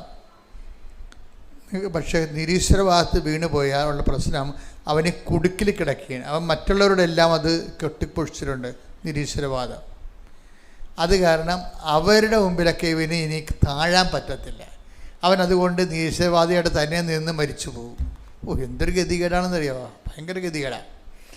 പക്ഷെ ചിലർക്ക് ഈ വീട്ടുകാരുടെ അമ്മയും അപ്പനും ഒക്കെ ജീവിച്ചിരിക്കുന്നത് തന്നെ വലിയൊരു അനുഗ്രഹമാണ്. കാര്യത്തിൽ നമ്മൾക്ക് ഉത്തരവാദിത്വത്തോടെ പ്രാർത്ഥിക്കാനുള്ള ആൾക്കാരാണ് ഈ അമ്മ, അപ്പൻ, ഭാര്യ ഭയങ്കര സംഭവമാണ്. പല ഭർത്താക്കന്മാരും ജീവിച്ചിരിക്കുന്നത് തന്നെ ഭാര്യമാരുടെ പ്രാർത്ഥന കൊണ്ടാണ്. ശരിക്കും അമ്മയുടെ ഭാര്യയും വേണ്ട ചില സമയത്ത് ഒരേ പങ്കാളിത്തമാണ് ഈ ഒരാളെ വീണുപോയി രക്ഷപ്പെടുത്താനുള്ളത്. അപ്പം അതുകൊണ്ട് തന്നെ അവർ ജീവിച്ചിരിക്കുമ്പോൾ നിങ്ങളെപ്പോഴും മനുഷ്യർ അവരിൽ നിന്ന് കിട്ടുന്ന ജോലിയോ അല്ലെങ്കിൽ അവരിൽ നിന്ന് കിട്ടുന്ന പണമോ ഒക്കെയാണ് ആൾക്കാർ പ്രാധാന്യം കൊടുക്കണം. ശരിക്കും അതല്ല. നമ്മുടെ വിശ്വാസത്തിൽ നമ്മളെ വിശുദ്ധിയിൽ നിലനിർത്താൻ വേണ്ടി നമുക്ക് വേണ്ടി ഫസ്റ്റ് ഹാൻഡായിട്ട് പ്രാർത്ഥിക്കുന്ന ആൾക്കാരാണ് ഭർത്താവ്, ഭാര്യ, അമ്മ എന്നൊക്കെ പറയണത്. അപ്പം അതിനൊക്കെ നമ്മൾ ദൈവത്തോട് നന്ദി പറയണം. അവർക്ക് വല്ലതും ചത്തൊടുങ്ങി കിടന്നിട്ട് അല്ലെങ്കിൽ അവർക്ക് തളർന്ന് കിടന്നിട്ട് കിടന്നിട്ട് കരഞ്ഞു കൂപ്പി നിലവിളിക്കണമല്ല. ഭാര്യയും ഭർത്താവൊക്കെ ജീവിച്ചിരിക്കുമ്പോൾ അവരെ തന്നതിന് നമ്മൾ ദൈവത്തോട് നന്ദി പറയണം. മക്കളെ തന്നതിന് ഇപ്പം നമ്മൾ ഈ മക്കളെ കൊണ്ട് ചില ആൾക്കാർക്ക് ഉപകാരമില്ലാത്ത എന്തുകൊണ്ടാണ്? ദൈവത്തിന് ഉപകാരമില്ലാത്തത് കൊണ്ടാണ്. നിങ്ങൾക്കൊരു കുഞ്ഞിനെ കിട്ടി, അതായത് നിങ്ങൾക്ക് 5 കുഞ്ഞുങ്ങളെ പറ്റുമെന്ന് വിചാരിച്ചോ. അപ്പം അങ്ങനെ അല്ലെങ്കിൽ 4 കുഞ്ഞുങ്ങളോ 3 കുഞ്ഞുങ്ങളെ കിട്ടി. നിങ്ങളെ ആ അമ്മമാർ എപ്പോഴും ദൈവതിരുസന്നിധിയിൽ ആരെല്ലാം മറന്നുപോയാലും നിങ്ങൾ മറക്കാതെ ദൈവത്തിന് നന്ദി പറയണം. കുഞ്ഞുങ്ങളെ സംരക്ഷിക്കാനുള്ള ഏറ്റവും നല്ല മാർഗം അവർ മയക്കുമരുന്നിന്, കഞ്ചാവിന്, അല്ലാത്ത തന്നെ അവിഹിതമായ കാര്യങ്ങളൊക്കെ പോകാതിരിക്കാനുള്ള ഏറ്റവും നല്ല പ്രൊട്ടക്ഷൻ എന്ന് പറയണത് അവരെ ഓർത്ത് നന്ദി പറയണതാണ് ദൈവത്തോട്. നിങ്ങൾ നന്ദിയല്ല പറയണത്. നിങ്ങൾ അവരുടെ മാർക്ക് കൂടണേ, അവർക്ക് റാങ്ക് കിട്ടണേ, അവരുടെ വിസ പാസ്സാകണം, അങ്ങനെയാണ് നിങ്ങൾ ദൈവത്തോട് പറയണത്. ദൈവത്തിന് അതിൻ്റെ അകത്ത് വലിയ റോളൊന്നുമില്ല. എൻ്റെ മക്കളെ എപ്പോഴും നമ്മൾ പ്രാർത്ഥിക്കുമ്പോൾ അതിൻ്റെ അകത്ത് ദൈവത്തിൻ്റെ കണ്ടൻറ്റ് മാറ്റിവെച്ച് വേണം പ്രാർത്ഥിക്കാൻ. നിങ്ങൾ പ്രാർത്ഥിക്കുന്ന ഓരോ സബ്ജക്റ്റിലും ദൈവത്തിന് എന്തെങ്കിലും ഷെയർ ഉണ്ടാകണം. അച്ഛൻ പറഞ്ഞാൽ മനസ്സിലാകണം. നിങ്ങൾ പ്രാർത്ഥിക്കുന്ന എല്ലാ വിഷയത്തിനും അതിനകത്ത് ദൈവത്തിൻ്റെ ഷെയർ ഗ്യാരണ്ടി ചെയ്യണം.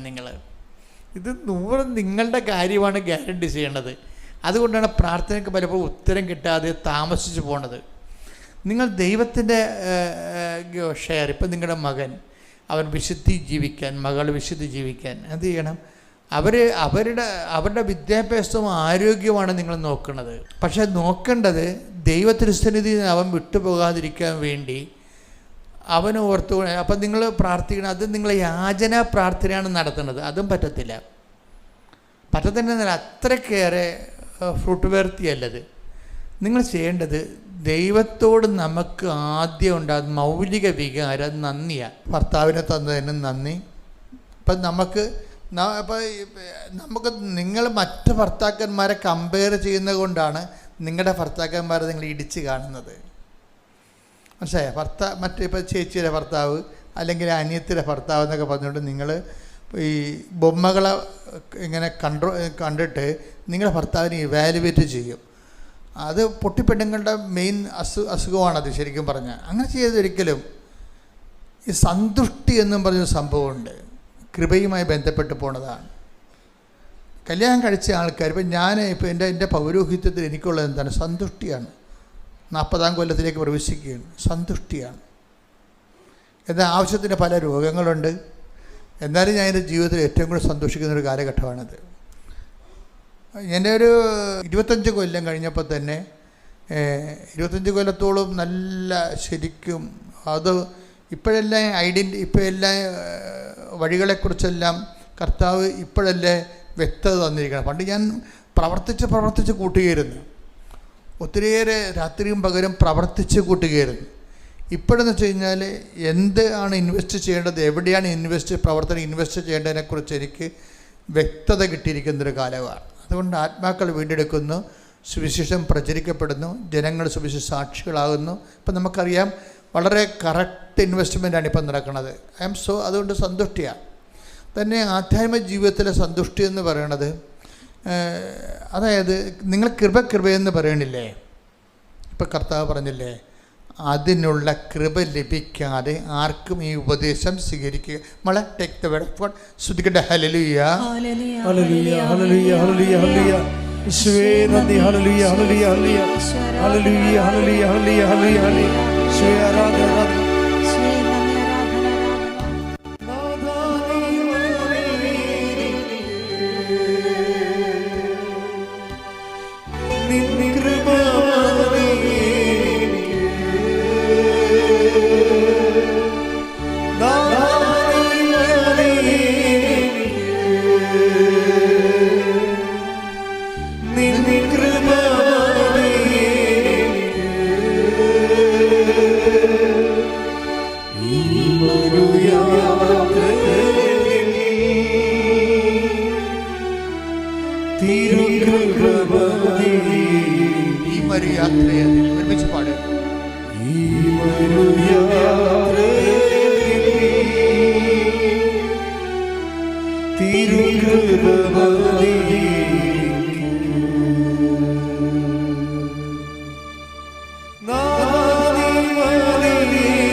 മത്തായി 19:11.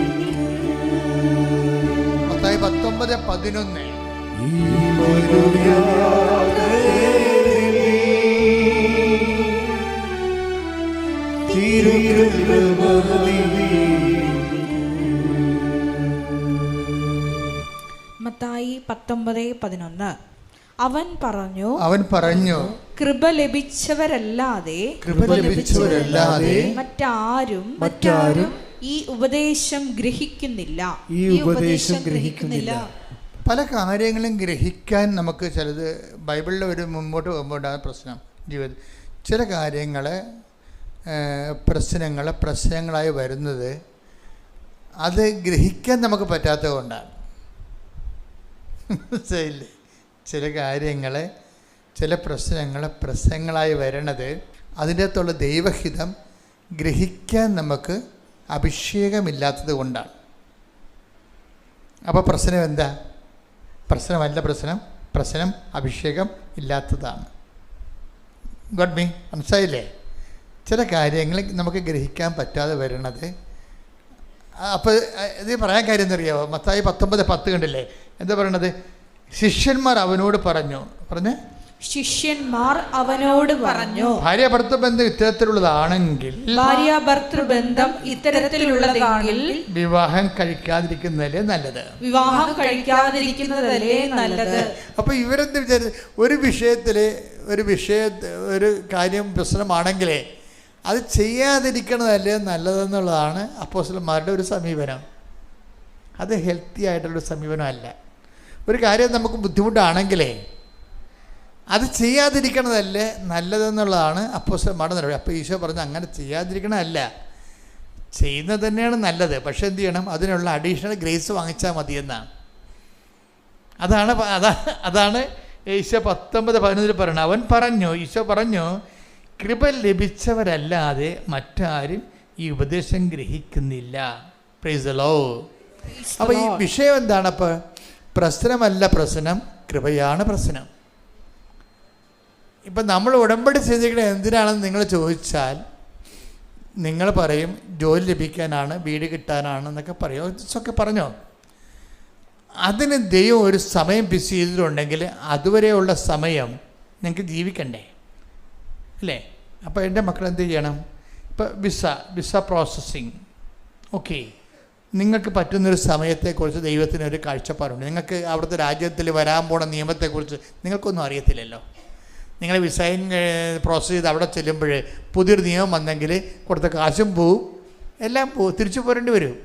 അപ്പോൾ അതുകൊണ്ട് കർത്താവിന് ഭൂതവും ഭാവിയും എല്ലാം അറിയാവുന്ന കാരണം നിങ്ങളുടെ ഒരു നന്മയുടെ ഒരു കാലഘട്ടം കർത്താവിനറിയാം. പക്ഷെ നിങ്ങൾക്ക് ആ കാലം അറിയാത്തത് കൊണ്ട് നിങ്ങൾ എന്ത് ചെയ്യും? അയ്യോ, ഞാൻ ഉടമ്പടി എടുത്തല്ലോ, എന്നിട്ട് നടന്നില്ലോ, താമസിച്ചല്ലോ, ഞാൻ എന്ത് ചെയ്യും എന്ന് പറഞ്ഞുകൊണ്ട് അങ്കലാപ്പ് കൊള്ളും. ഈ അങ്കലാപ്പിൻ്റെ പാക്കേജാണ് കൃപയിൽ വരണത്. കർത്താവിൻ്റെ കാലത്തോടും മനസ്സമാധാനത്തോടെയും സന്തുഷ്ടിയോടെ ജീവിക്കാൻ വേണ്ടി ആണ് കൃപ നമുക്ക് തരണത്. അല്ലാതെ അത് കിട്ടാൻ വേണ്ടി മാത്രമല്ല. ഇപ്പം മക്കളുടെ കാര്യം തന്നെ എടുത്തോ, കല്യാണത്തിൻ്റെ കാര്യം തന്നെ എടുത്തോ. അപ്പോൾ കല്യാണത്തിൻ്റെ കാര്യം നിങ്ങൾക്ക് മക്കൾക്ക് കിട്ടണമെങ്കിൽ ഇപ്പോൾ ചിലർക്ക്, ഇപ്പോൾ കഴിഞ്ഞ ദിവസം ഒരു സാക്ഷ്യം ഞാൻ കണ്ടത് എനിക്ക് ഞെട്ടിപ്പോയി. അവർക്ക് 7 കൊല്ലം മക്കളില്ല. 7 കൊല്ലം മക്കളില്ല. അവർ മരുന്ന് നിർത്തി. കാര്യം മരുന്ന് കഴിച്ചിട്ട് കാര്യമില്ലെന്ന് ഡോക്ടർമാർ തന്നെ പറഞ്ഞു. ഇപ്പോൾ ജനറ്റിക്കൽ ട്രബിളാണ്. പക്ഷേ ജനറ്റിക്കൽ ട്രബിൾ എന്ന് പറഞ്ഞാൽ ഉടമ്പടിയിലാകുന്നു പറഞ്ഞിട്ട് കാര്യമൊന്നുമില്ല. ഉടമ്പടി നമ്മുടെ മെറിറ്റിലല്ല വർക്ക് ചെയ്യണത്, ബട്ട് ബൈ ഗ്രേസിലാണ് വർക്ക് ചെയ്യണത്. അപ്പോൾ ഉടമ്പടി എടുത്തു കഴിഞ്ഞപ്പോൾ എന്ത് പറ്റി? ആ ആഴ്ചത്തെ നമ്മൾ പ്രഗ്നൻ്റ് ആകുകയും ജനിച്ചപ്പോൾ 3 കുഞ്ഞുങ്ങളാണ് ജനിച്ചിരിക്കുന്നത്. 7 കൊല്ലത്ത് മുഴുവനും തന്നിരിക്കുകയാണ്. 7 കൊല്ലം കൊണ്ട് 3 കുഞ്ഞുങ്ങൾ ജനിക്കാവുന്നതാണ് സാധ്യത, അല്ലേ? ഒരു 3 കുഞ്ഞുങ്ങൾ ജനിപ്പിക്കണമെങ്കിൽ 7 കൊല്ലം വേണ്ടേ? അപ്പോൾ ആ 7 കൊല്ലം കൂടി കർത്താവ് ഒറ്റത്തവണ തീർപ്പാക്കിയിരിക്കുകയാണ്. ആ പാർട്ടിക്കാരന് ആ ബോധമൊന്നും ഇല്ലാതെ സാക്ഷ്യം പറയണത്. ദൈവം എന്ന് വെച്ച് കഴിഞ്ഞാൽ ആ 3 ആശുപത്രി കഷ്ടപ്പാട് 3 കൊല്ലം ചുവന്നുകൊണ്ട് നടക്കുന്നത്, 3 പ്രാവശ്യമായിട്ട് ചുവന്നുകൊണ്ട് നടക്കുന്നത് കർത്താവ് കുറച്ച് ഷോർട്ട് ചെയ്ത്, ടൈം മാത്രമല്ല ഷോർട്ട് ചെയ്തിരിക്കണത്, കഷ്ടപ്പാടും ഷോർട്ട് ചെയ്തിരിക്കുകയാണ് അവിടെ. ടൈം മാത്രമല്ല ഷോർട്ട് ചെയ്തിരിക്കണത്, കാര്യം ഇത് ഈ 10 മാസം ചുവന്നുകൊണ്ട് നടക്കണ്ടേ. അങ്ങനെ 3 തവണ ചുവന്നുകൊണ്ട് നടന്നല്ലേ 3 കുഞ്ഞുങ്ങളെ പ്രസവിക്കാൻ പറ്റത്തുള്ളൂ. അതിൻ്റെ എല്ലാം കൂടിയൊക്കെ ഒറ്റത്തവണ തീർപ്പാക്കി. അപ്പോൾ ദൈവത്തിന് വേണമെങ്കിൽ എന്തും ചെയ്യാൻ പറ്റും. നമ്മുടെ മുമ്പിലെ കാണിക്കുന്ന സാക്ഷ്യമാണത്. വെച്ചാൽ ആ സാക്ഷ്യം അവർക്ക് മാത്രം ഉള്ളതല്ല, നമുക്കെല്ലാം ഉള്ള സാക്ഷ്യമാണ്. അപ്പോൾ ഇത്രയും നാൾ ജോലി കിട്ടാതിരുന്നതിന് ശേഷം നിനക്ക് കർത്താവ് ഒരു ജോലി തരുമ്പോൾ ആ കഴിഞ്ഞ കാലത്തുള്ള അരിയറെല്ലാം കവർ ചെയ്തായിരിക്കും ചിലപ്പോൾ തരണത്. കഴിഞ്ഞ കാലത്തെ അരിയറെല്ലാം കവർ ചെയ്തായിരിക്കും തരണത്.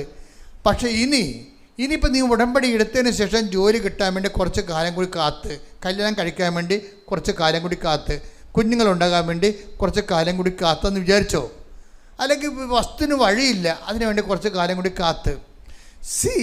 ഒരു പ്രശ്നം വരാൻ പോണെന്ന് വെച്ച് കഴിഞ്ഞാൽ നീ ഉടമ്പടി എടുക്കണ മുമ്പ് നിനക്ക് ഈ കാലതാമസം കാരണം കല്യാണം വെക്കണില്ലല്ലോ, വസ്തു വിൽക്കാൻ പറ്റണില്ലല്ലോ, വീട് വെക്കാൻ പറ്റണില്ലല്ലോ, കുഞ്ഞുങ്ങൾ ഉണ്ടാകണില്ലല്ലോ എന്ന് വിചാരിച്ചാൽ നിങ്ങൾക്ക് ഉണ്ടാകുന്ന ഒരു സങ്കടവും ഒരു ഉത്കണ്ഠയും ഒരു നിരാശയും ഒരു വിഷമവും ഒക്കെ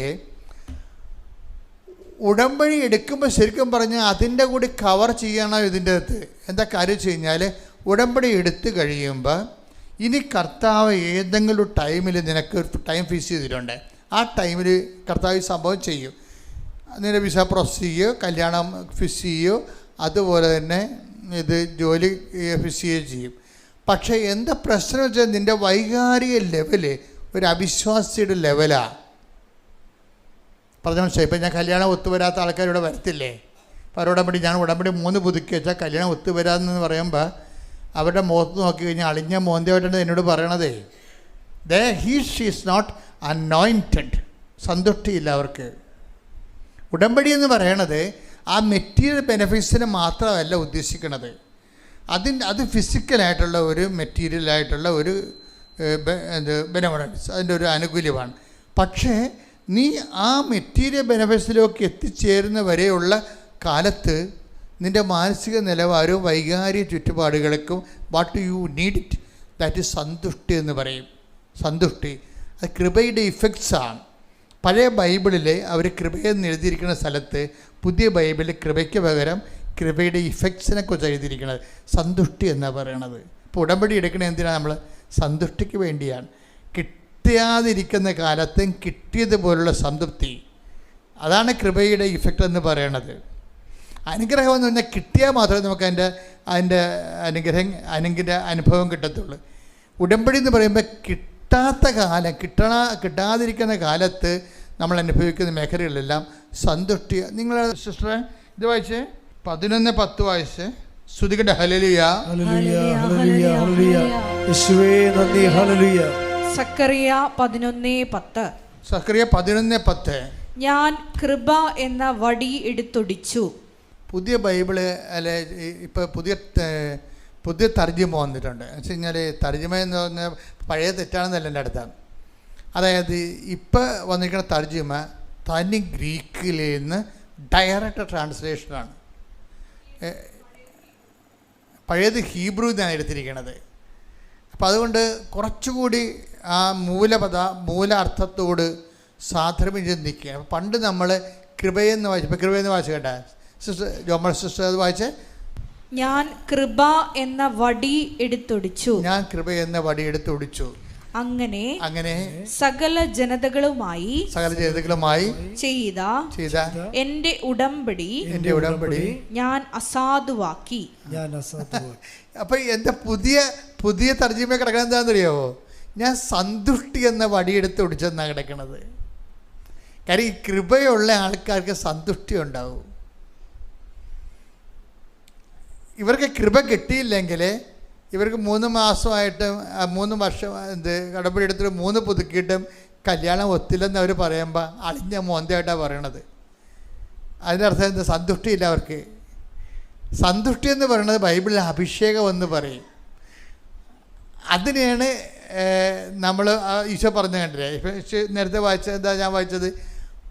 അതിനുള്ള കൃപ ലഭിച്ചവരല്ലാതെ ഉപദേശം സ്വീകരിക്കുന്നില്ല. ഉടമ്പടിയിൽ നമുക്ക് വരുന്ന വിഷയം കൃപയാണ്. കൃപയുടെ ഇഫക്റ്റ് എന്ന് പറഞ്ഞാൽ എന്താ? സന്തോഷമാണ്, സന്തുഷ്ടിയാണ്, തൃപ്തിയാണ്.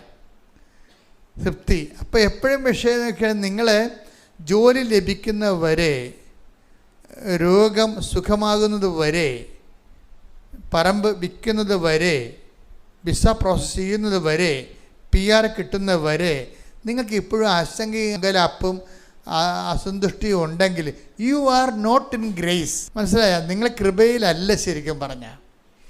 അതുകൊണ്ട് ഉടമ്പടിക്കാരെപ്പോഴും അപ്പം നിങ്ങൾ പഴയ നൊവേന ക്രിസ്ത്യാനികളെ പോലെ തന്നെയാണ്. നാട്ടുക്രിസ്ത്യാനിയെ പോലെ തന്നെ. നാട്ടുക്രിസ്ത്യാനിക്ക് അനുഗ്രഹമില്ല, അവരെക്കുറിച്ച് കൃപയെക്കുറിച്ച് വലിയ ഐഡിയ ഒന്നുമില്ല. നാട്ടുക്രിസ്ത്യാനിക്ക് എപ്പോഴും ഉള്ളത് അനുഗ്രഹത്തെക്കുറിച്ചും പ്രാർത്ഥന, അനുഗ്രഹം എന്നൊക്കെ അവർ പറയത്തുള്ളൂ. നമ്മളെ ഉടമ്പടി അതല്ല പ്രശ്നം. ഉടമ്പടി എന്ന് പറഞ്ഞാൽ എന്താണ്? കൃപയാണ്. കൃപയുടെ ഇഫക്റ്റ് എന്താണ്? സന്തുഷ്ടിയാണ്. അത് കിട്ടിയാലും കിട്ടിയില്ലെങ്കിലും കിട്ടിയതുപോലുള്ള സംതൃപ്തിയാണ്. കിട്ടിയില്ലെങ്കിലും കിട്ടിയതുപോലെയുള്ള സംതൃപ്തിയാണ്. ഇതിനൊരു ആന്തരിക അഭിഷേകമെന്ന് നമ്മൾ പൊതുവെ പറയും. പ്രാർത്ഥിക്കുക, കർത്താവായ ദൈവമേ, അനുഗ്രഹകാലം വരെ സക്കറിയ 11:10 പ്രാർത്ഥിക്കുന്നു. സന്തുഷ്ടിയോടെ ജീവിക്കുവാൻ ഞങ്ങൾക്ക് പ്രത്യേക അനുഗ്രഹം നൽകണമേ. ശ്രദ്ധിക്കട്ടെ. ഹല്ലേലൂയ ഹല്ലേലൂയ ഹല്ലേലൂയ ഹല്ലേലൂയ. മഹത്വം ആരാധന ആരാധന. ഹല്ലേലൂയ ഹല്ലേലൂയ. ഈശോയെ ആരാധന. ഹല്ലേലൂയ ഹല്ലേലൂയ. സന്തോഷം കൊണ്ടാടുമ്പോൾ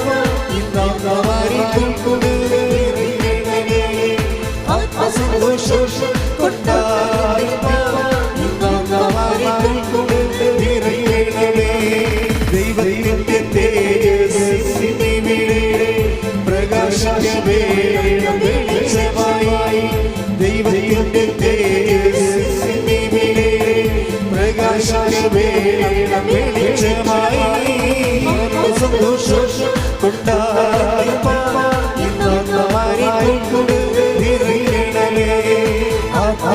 ശോഷം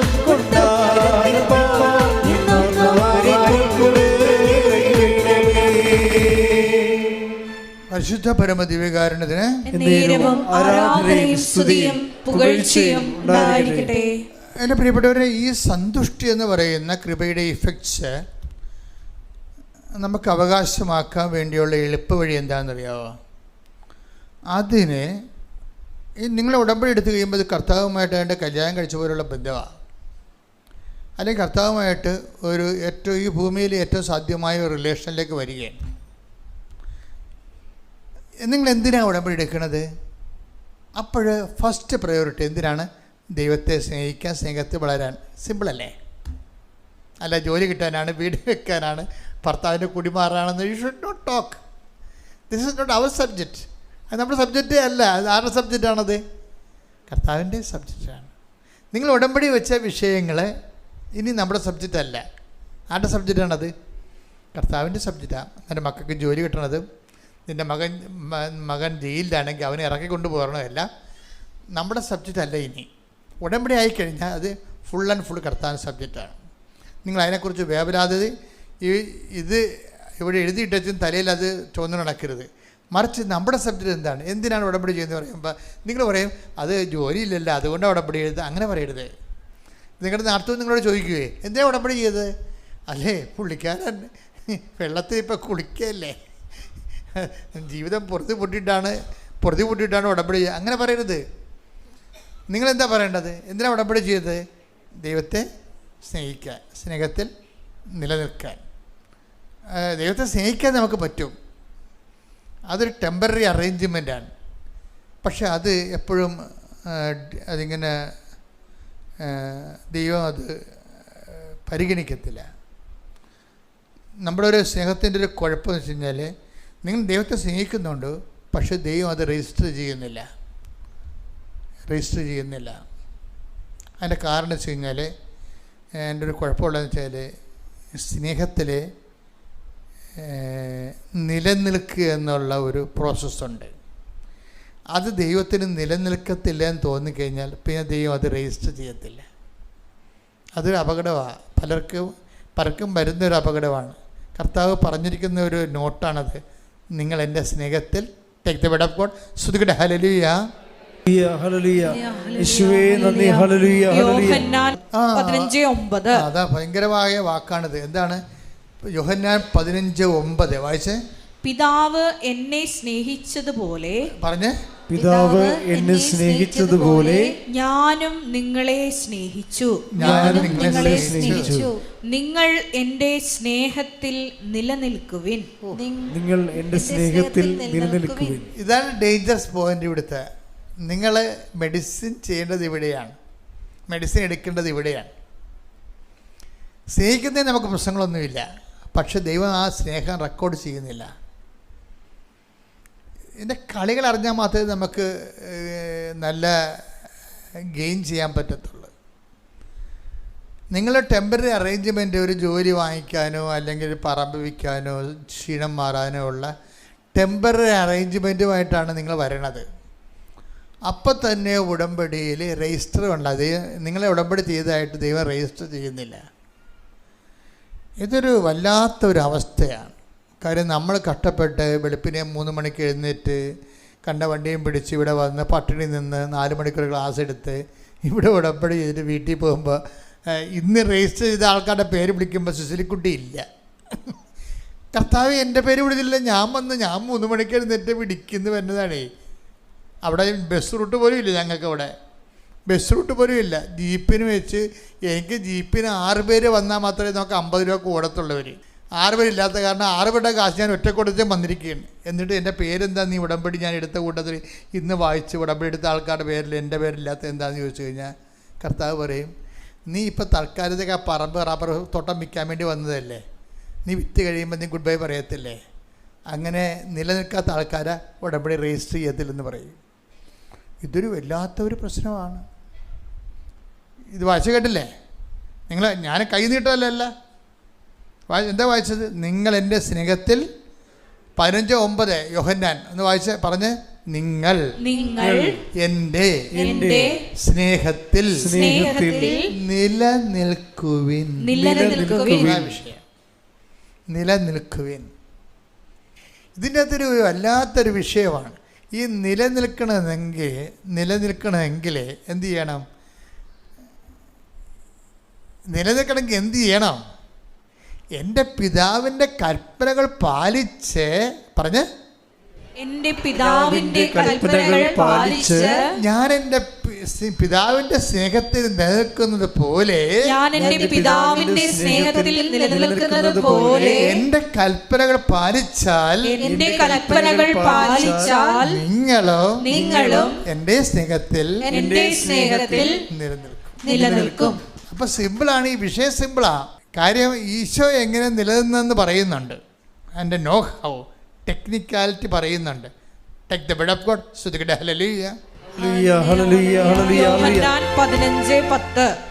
യോഹന്നാൻ 15:10 ഞാൻ എൻ്റെ പിതാവിൻ്റെ കൽപ്പനകൾ പാലിച്ച് അവിടുത്തെ സ്നേഹത്തിൽ നിലനിൽക്കുന്നത് പോലെ നിങ്ങൾ എൻ്റെ കൽപ്പനകൾ പാലിച്ചാൽ എൻ്റെ സ്നേഹത്തിൽ നിലനിൽക്കും. Praise the Lord. എൻ്റെ മക്കൾ, ഇത് വളരെ സീരിയസ് ആയിട്ട് മനസ്സിലാക്കണം. ആധ്യാത്മിക ജീവിതം, ദൈവസ്നേഹ സഹവസിപ്പ് എന്നാണ് ഈ ആധ്യാത്മിക ജീവിതത്തിൻ്റെ മറുപേരെന്ന് പറയണത്. അത് സിമ്പിളാണ് ശരിക്കും പറഞ്ഞാൽ. എന്ന് വെച്ച് കഴിഞ്ഞാൽ എന്താണ് ഈ ദൈവം ഉദ്ദേശിക്കുന്നത്? ഇത്രയേ ഉള്ളൂ. ടെമ്പററി അറേഞ്ച്മെൻറ്റ് ദൈവം ഉദ്ദേശിക്കണില്ല. ഈ മനുഷ്യന്മാർക്ക് വന്നിരിക്കുന്ന അബദ്ധം അതാണ്. അവരെ ടെമ്പററി അറേഞ്ച്മെൻറ്റേ ഉദ്ദേശിക്കുന്നുള്ളൂ. മനസ്സിലായില്ലേ? ചില ഇന്നാളുടെ ചേട്ടൻ പറഞ്ഞില്ലേ, ഞാൻ വിചാരിച്ചു 90% പരിപാടിയിലേ ഉള്ളെന്ന്. ഉടമ്പടിയേ 90 വന്ന് തല വെക്കരുത് കേട്ടോ. ആലപ്പുഴ 90 ദിവസത്തില്ല, 900 ദിവസത്തെ പരിപാടിയാണിത്. എന്താ പ്രശ്നം വെച്ചാൽ, നിങ്ങൾ ആലപ്പുഴ വരുന്നുണ്ടോ, ഉടമ്പടി പുതുക്കുന്നുണ്ടോ, അല്ല പ്രശ്നം. ആലപ്പുഴ വരുന്നത് ഉടമ്പടി പിടിക്കുന്നത് ടെക്നിക്കാലിറ്റി കാര്യമാണ്. അതല്ല, അത് വന്നാലും വന്നില്ലേലും. മറിച്ച് എന്താണ്? ഞാൻ എൻ്റെ പിതാവിൻ്റെ കൽപ്പനകൾ പാലിച്ച് അവിടുത്തെ സ്നേഹത്തിൽ നിലനിൽക്കുന്നത് പോലെ. അപ്പൊ ക്രിസ്തു എങ്ങനെയാണ് അവിടുത്തെ സ്നേഹത്തിൽ നിലനിൽക്കുന്നത്? എങ്ങനെയാണ് ഈശോ എങ്ങനെയാണ് അവിടുത്തെ സ്നേഹത്തിൽ നിലനിൽക്കുന്നത്? പിതാവിൻ്റെ കൽപ്പനകൾ പാലിച്ച. അപ്പം പിതാവിൻ്റെ കൽപ്പനകൾ പാലിച്ചാൽ, വചനം പാലിച്ചാൽ എന്ത് സംഭവിക്കും? നമുക്ക് നിലനിൽക്കാൻ പറ്റും. ദൈവസ്നേഹത്തിൽ നിലനിൽക്കാൻ പറ്റും. വചനം എന്ന് പ്രാർത്ഥിച്ച്, കർത്താവായ ദൈവമേ, അങ്ങേപ്പോലെ ഞങ്ങളും ദൈവകൽപ്പനകള്, കർത്താവിന്റെ വചനങ്ങള്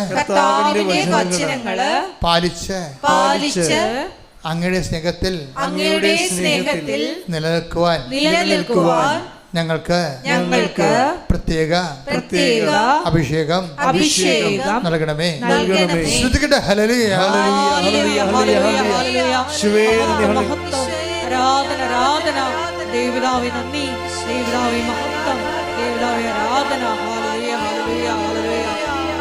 മഹത്വം ആരാധന ഹല്ലേലൂയ ഹല്ലേലൂയ ഹല്ലേലൂയ ഹല്ലേലൂയ ഹല്ലേലൂയ ഹല്ലേലൂയ.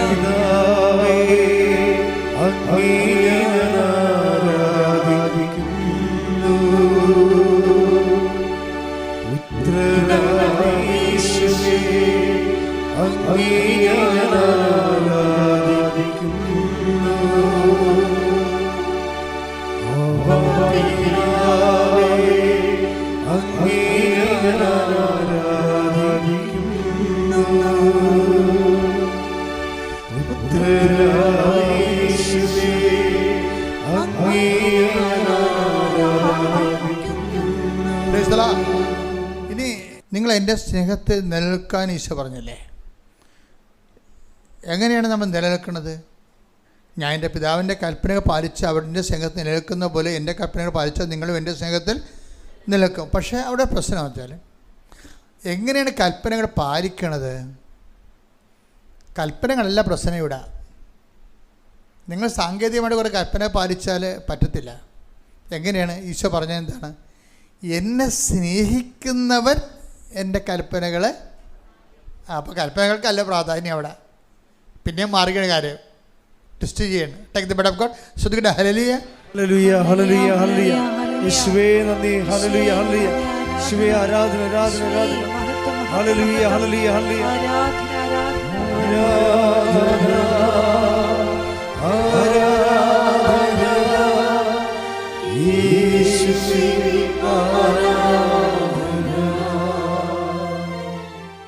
യോഹന്നാൻ 14:23.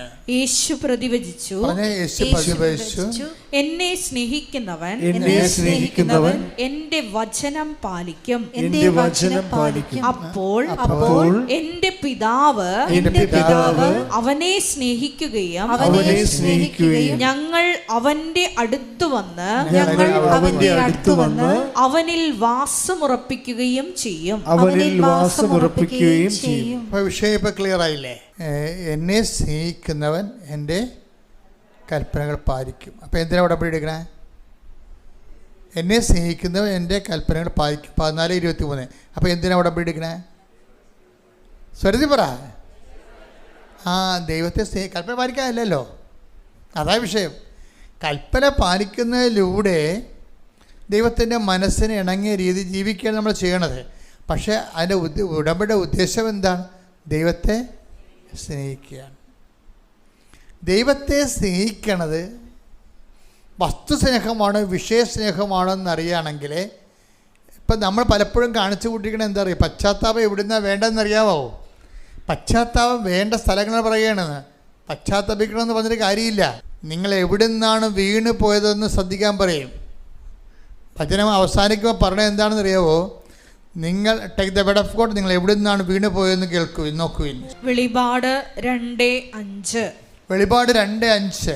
അതിനാൽ നീ ഏതവസ്ഥയിൽ നിന്നാണ് അധപ്പതിച്ചതെന്ന് ചിന്തിക്കുക. അനുതപിച്ച് ആദ്യത്തെ പ്രവൃത്തികൾ ചെയ്യുക. അല്ലെങ്കിൽ ഞാൻ നിന്റെ അടുത്ത് വരികയും നിന്റെ ദീപപീഠം അതിന്റെ സ്ഥലത്ത് നിന്ന് നീക്കിക്കളയുകയും ചെയ്യും. ദീപപീഠം എന്ന് പറയുന്നത് എന്താണ്? വിശ്വാസമാണ്. ദീപനാളവും എല്ലാം ബൈബിളിൽ എന്തിൻ്റെ പ്രതീകമാണ്? വിശ്വാസത്തിന്. നീ ഇവിടെ എന്താ പറയണത്? വെളിപാട് 2:5 ഒന്നര വായിച്ചേ. അതിനാൽ നീ ഏതവസ്ഥയിൽ നിന്നാണ് അധപ്പതിച്ചതെന്ന് ചിന്തിക്കുക.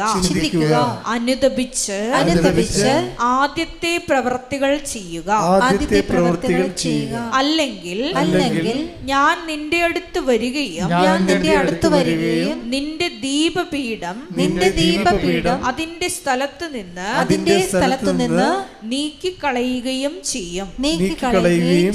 അപ്പൊ വിശ്വാസം എടുത്ത് കളയുമെന്ന് അർത്ഥം. മനസ്സിലായില്ലേ? പശ്ചാത്തപിച്ചില്ലെങ്കിൽ, പശ്ചാത്തപിക്കാത്ത ജീവിതം തുടർന്നാൽ സംഭവിക്കാൻ പോകുന്ന പരിണത ഫലം എന്താണ്? വിശ്വാസം എടുത്ത് കളയും. പിന്നെന്ത് ചെയ്യും? അതിൻ്റെ കൂടെ എന്ത് ചെയ്യും? പ്രാർത്ഥനാ ജീവിതം പോവും. പല ആൾക്കാരുടെയും പ്രാർത്ഥനാ ജീവിതം കുറഞ്ഞതിൻ്റെ കാരണം എന്താ? വിശ്വാസം പോയിട്ടാണ്. വിശ്വാസം പോകാൻ കാരണം എന്താണ്? പശ്ചാത്തപിക്കാത്തത് കൊണ്ടാണ്. പശ്ചാത്തപിക്കേണ്ടത് എന്താണ്? പശ്ചാത്തപിക്കേണ്ടത് നീ ഏത് അവസ്ഥയിൽ നിന്നാണ് അധപ്പതിച്ചതെന്ന് നോക്കണമെന്ന് പറയും. എന്താ പ്രശ്നം? ഏത് അവസ്ഥ? അത് നമ്മൾ കണ്ടുപിടിക്കണം ആദ്യം. എവിടെ നിന്നാണ് ഈ തകർച്ച തുടങ്ങിയത്? എവിടെ നിന്നാണെന്ന് കണ്ടുപിടിക്കണമെന്ന് പറയും. ഉടമ്പടി എടുക്കുമ്പോൾ തന്നെ തകർച്ച തുടങ്ങും ചിലർക്ക്. എന്താ കാര്യം? ആ മിസ്പ്ലഗിങ് കൊണ്ടുകൊണ്ടാണ്. നിങ്ങളവിടെ വിളിച്ച് ചോദിക്കണേ, എന്തിനാണ് ഉടമ്പടി എടുത്തത്? അതെ, അവനിപ്പോൾ കുറച്ച് ചുറ്റിക്കളി കൂടുതലാണ്, അതുകൊണ്ട് അവൻ അവിടെ നിന്ന് രക്ഷപ്പെടാൻ വേണ്ടി ചെയ്തതാണെന്ന്. തീർന്നില്ല പരിപാടി. തകർച്ച തുടങ്ങി. നീ ഏത് അവസ്ഥയിൽ നിന്ന് അതപ്പച്ചോന്ന് അറിയണമെന്ന്. ഇത്രയും കഷ്ടപ്പെട്ട് വന്ന് ഉടമ്പടി എടുത്തിട്ട് ഞാൻ പുറത്തിറങ്ങുമ്പോൾ നമ്മുടെ വീട്ടുകാർ നാട്ടുകാർ ചോദിക്കുക, എന്തിനാണ് ഉടമ്പടി എടുക്കാൻ കൃപാസനത്തിൽ പോയത്? അതെ, ആ വസ്തു വിൽക്കാൻ. വസ്തുവിന് വഴിയൊന്നുമില്ല. വഴിയില്ലാത്ത വസ്തു കണ്ടവൻ്റെ പെട്ടെന്ന് കെട്ടിവെക്കാൻ വേണ്ടി വന്നിരിക്കുകയാണ് പാർട്ടി. മനസ്സിലായില്ലേ? നിങ്ങൾക്ക് വഴിയില്ലാത്ത വസ്തുവിന് കർത്താവ് വഴി ഉണ്ടാക്കി തരും. അത് മറ്റുള്ള അറിയിക്കാതെ അവൻ്റെ പെടയ്ക്ക് വേണ്ടി കെട്ടിവെക്കേണ്ട കാര്യമില്ല. അപ്പം നീ ഏത് അവസ്ഥയിൽ നിന്നാണ് അധപ്പതിച്ചതെന്ന് നീ ചിന്തിക്കണം. ഈ നിന്നോട് ചോദിക്കണം, എന്തിനാണ് ഉടമ്പടി എടുത്തത്? ജോലിക്ക് വേണ്ടിയാണ് ഉടമ്പടി എടുത്തത്. ഞാൻ 3 പ്രാവശ്യം ടെസ്റ്റ് ചെയ്ത് 3 തോറ്റ്. OET എഴുതി ഞാൻ മടുത്ത്. ഇനിയിപ്പോൾ ഞാനങ്ങോട്ട് MOH എഴുതാവാൻ നോക്കുകയാണ്. ഞാൻ ഉടമ്പടി എടുത്തിട്ടുണ്ട്. അവിടെ MOH ആണ് OET ആണ് എന്ന് ഞാൻ പറയുന്നില്ല. ഞാൻ വിദേശത്ത് ജോലിയൊന്നും എഴുതിയിട്ടുള്ളൂ. അപ്പോൾ ദൈവമാണ് തീരുമാനിക്കേണ്ടത്. ദൈവമാണ് തീരുമാനിക്കേണ്ടത്. OET ആണ് MOH ആണെന്ന് ദൈവം തീരുമാനിക്കണം. അപ്പോൾ നീ എന്തിനാണ് ഉടമ്പടി എടുത്തത്? ഞാൻ OET 3 പ്രാവശ്യം എഴുതി, ഇനി MOH എഴുതണം, IELTS എഴുതണമെന്ന് അറിയാൻ വേണ്ടിയാണ് ഉടമ്പടി എടുത്തിരിക്കുന്നത്. ഇതൊന്നും അല്ല ഉടമ്പടിയുടെ ഇഷ്ടം. എന്തിനാണ് ഉടമ്പടി എടുത്തിരിക്കുന്നത്? കർത്താവിനെ സ്നേഹിക്കാൻ. അതാണ് ഉത്തരം. ബാക്കിയുള്ളത് നമ്മുടെ വിഷയമല്ല. എന്തിനാണ് ഉടമ്പടി എടുത്തത്? കർത്താവിനെ സ്നേഹിക്കാൻ. രണ്ടാമത്തെ ഉത്തരം എന്താണ്? അവൻ്റെ സ്നേഹത്തിൽ നിലനിൽക്കാൻ. എത്ര ദിവസത്തേക്ക്? 90 ദിവസത്തേക്ക്. അപ്പോൾ അതാണ്. പക്ഷേ അങ്ങനെ ഒരാളിന് 90 ദിവസത്തേക്ക് നിലനിൽക്കാൻ പറ്റത്തില്ല. 90 ദിവസത്തേക്ക് ഒരാളിന് നിലനിൽക്കാൻ പറ്റത്തില്ല. വിഷയത്തെ അടിസ്ഥാനപ്പെടുത്തി ഉടമ്പടി എടുക്കുന്നവരാണ് 90 ദിവസം കഴിയുമ്പോൾ ഉഴപ്പണത്. വ്യക്തിയെ അടിസ്ഥാനപ്പെടുത്തിയാണ് ഉടമ്പടി ജീവിക്കേണ്ടത്. ആരാണ്? കർത്താവിനെയാണ്. കർത്താവിൻ്റെ സ്നേഹത്തിൽ നിലനിൽക്കാനാണ് ഞാൻ ഉടമ്പടി എടുക്കുന്നത്. ആ ഒരു ബോധം ഉണ്ടെങ്കിൽ പെട്ടെന്ന് കത്തും, അല്ലെങ്കിൽ കത്തത്തില്ല, നനഞ്ഞിരിക്കും. ഏറ്റവും വലിയ പ്രോബ്ലം എന്ന് വെച്ച് കഴിഞ്ഞാൽ, ഇപ്പം ചില ആൾക്കാർക്കൊരു കുഴപ്പമുണ്ട്. അതായത് നമ്മൾ ഒത്തിരി കുടിക്കും എന്നതായിട്ട് സ്വപ്നം കാണും, വരണ്ട തൊണ്ടയുമായിട്ട് എഴുന്നേറ്റ് വരും. അങ്ങനെ ഒരു അവസ്ഥ ആൾക്കാർക്കുണ്ട്. Take the bed of God. Hallelujah. Hallelujah. Hallelujah. യേശുവേ നന്ദി. Hallelujah. Hallelujah. യെശയ്യാ 29:8. യെശയ്യാ 29:8. സിയോൻ പർവ്വതത്തിനെതിരെ യുദ്ധം ചെയ്യുന്ന ശത്രു സമൂഹം ഭക്ഷിക്കുന്നതായി സ്വപ്നം കണ്ടിട്ട് ഉണരുമ്പോൾ വിശക്കുന്നവനെ പോലെയും കുടിക്കുന്നതായി സ്വപ്നം കണ്ടിട്ട്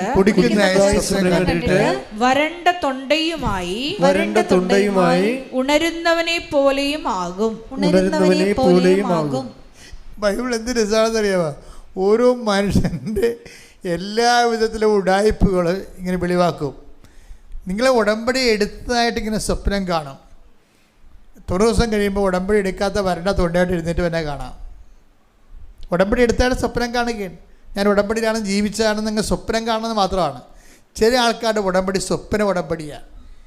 യാഥാർത്ഥ്യമായിട്ട് യാതൊരു ബന്ധവുമില്ല. അതിനെ എന്തോ തിരക്കിൽ കൊണ്ടുവന്ന് എഴുതി, എന്തൊക്കെ കേട്ട് കൊണ്ടുവന്ന് കെട്ടിത്തൂക്കി ഇവിടെ ഇട്ടും പോയി. സ്വപ്ന ഉടമ്പടി.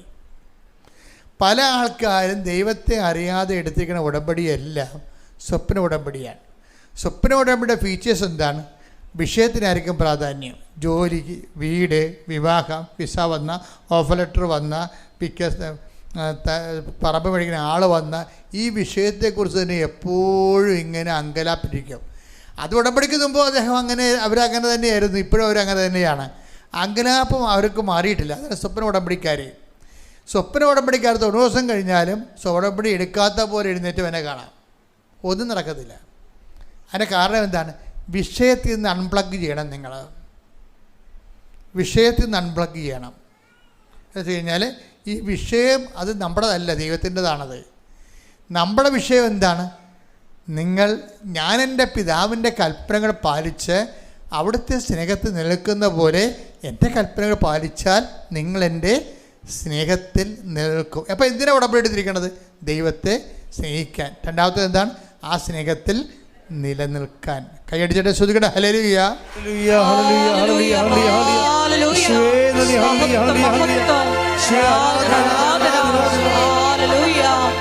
ജീവിതം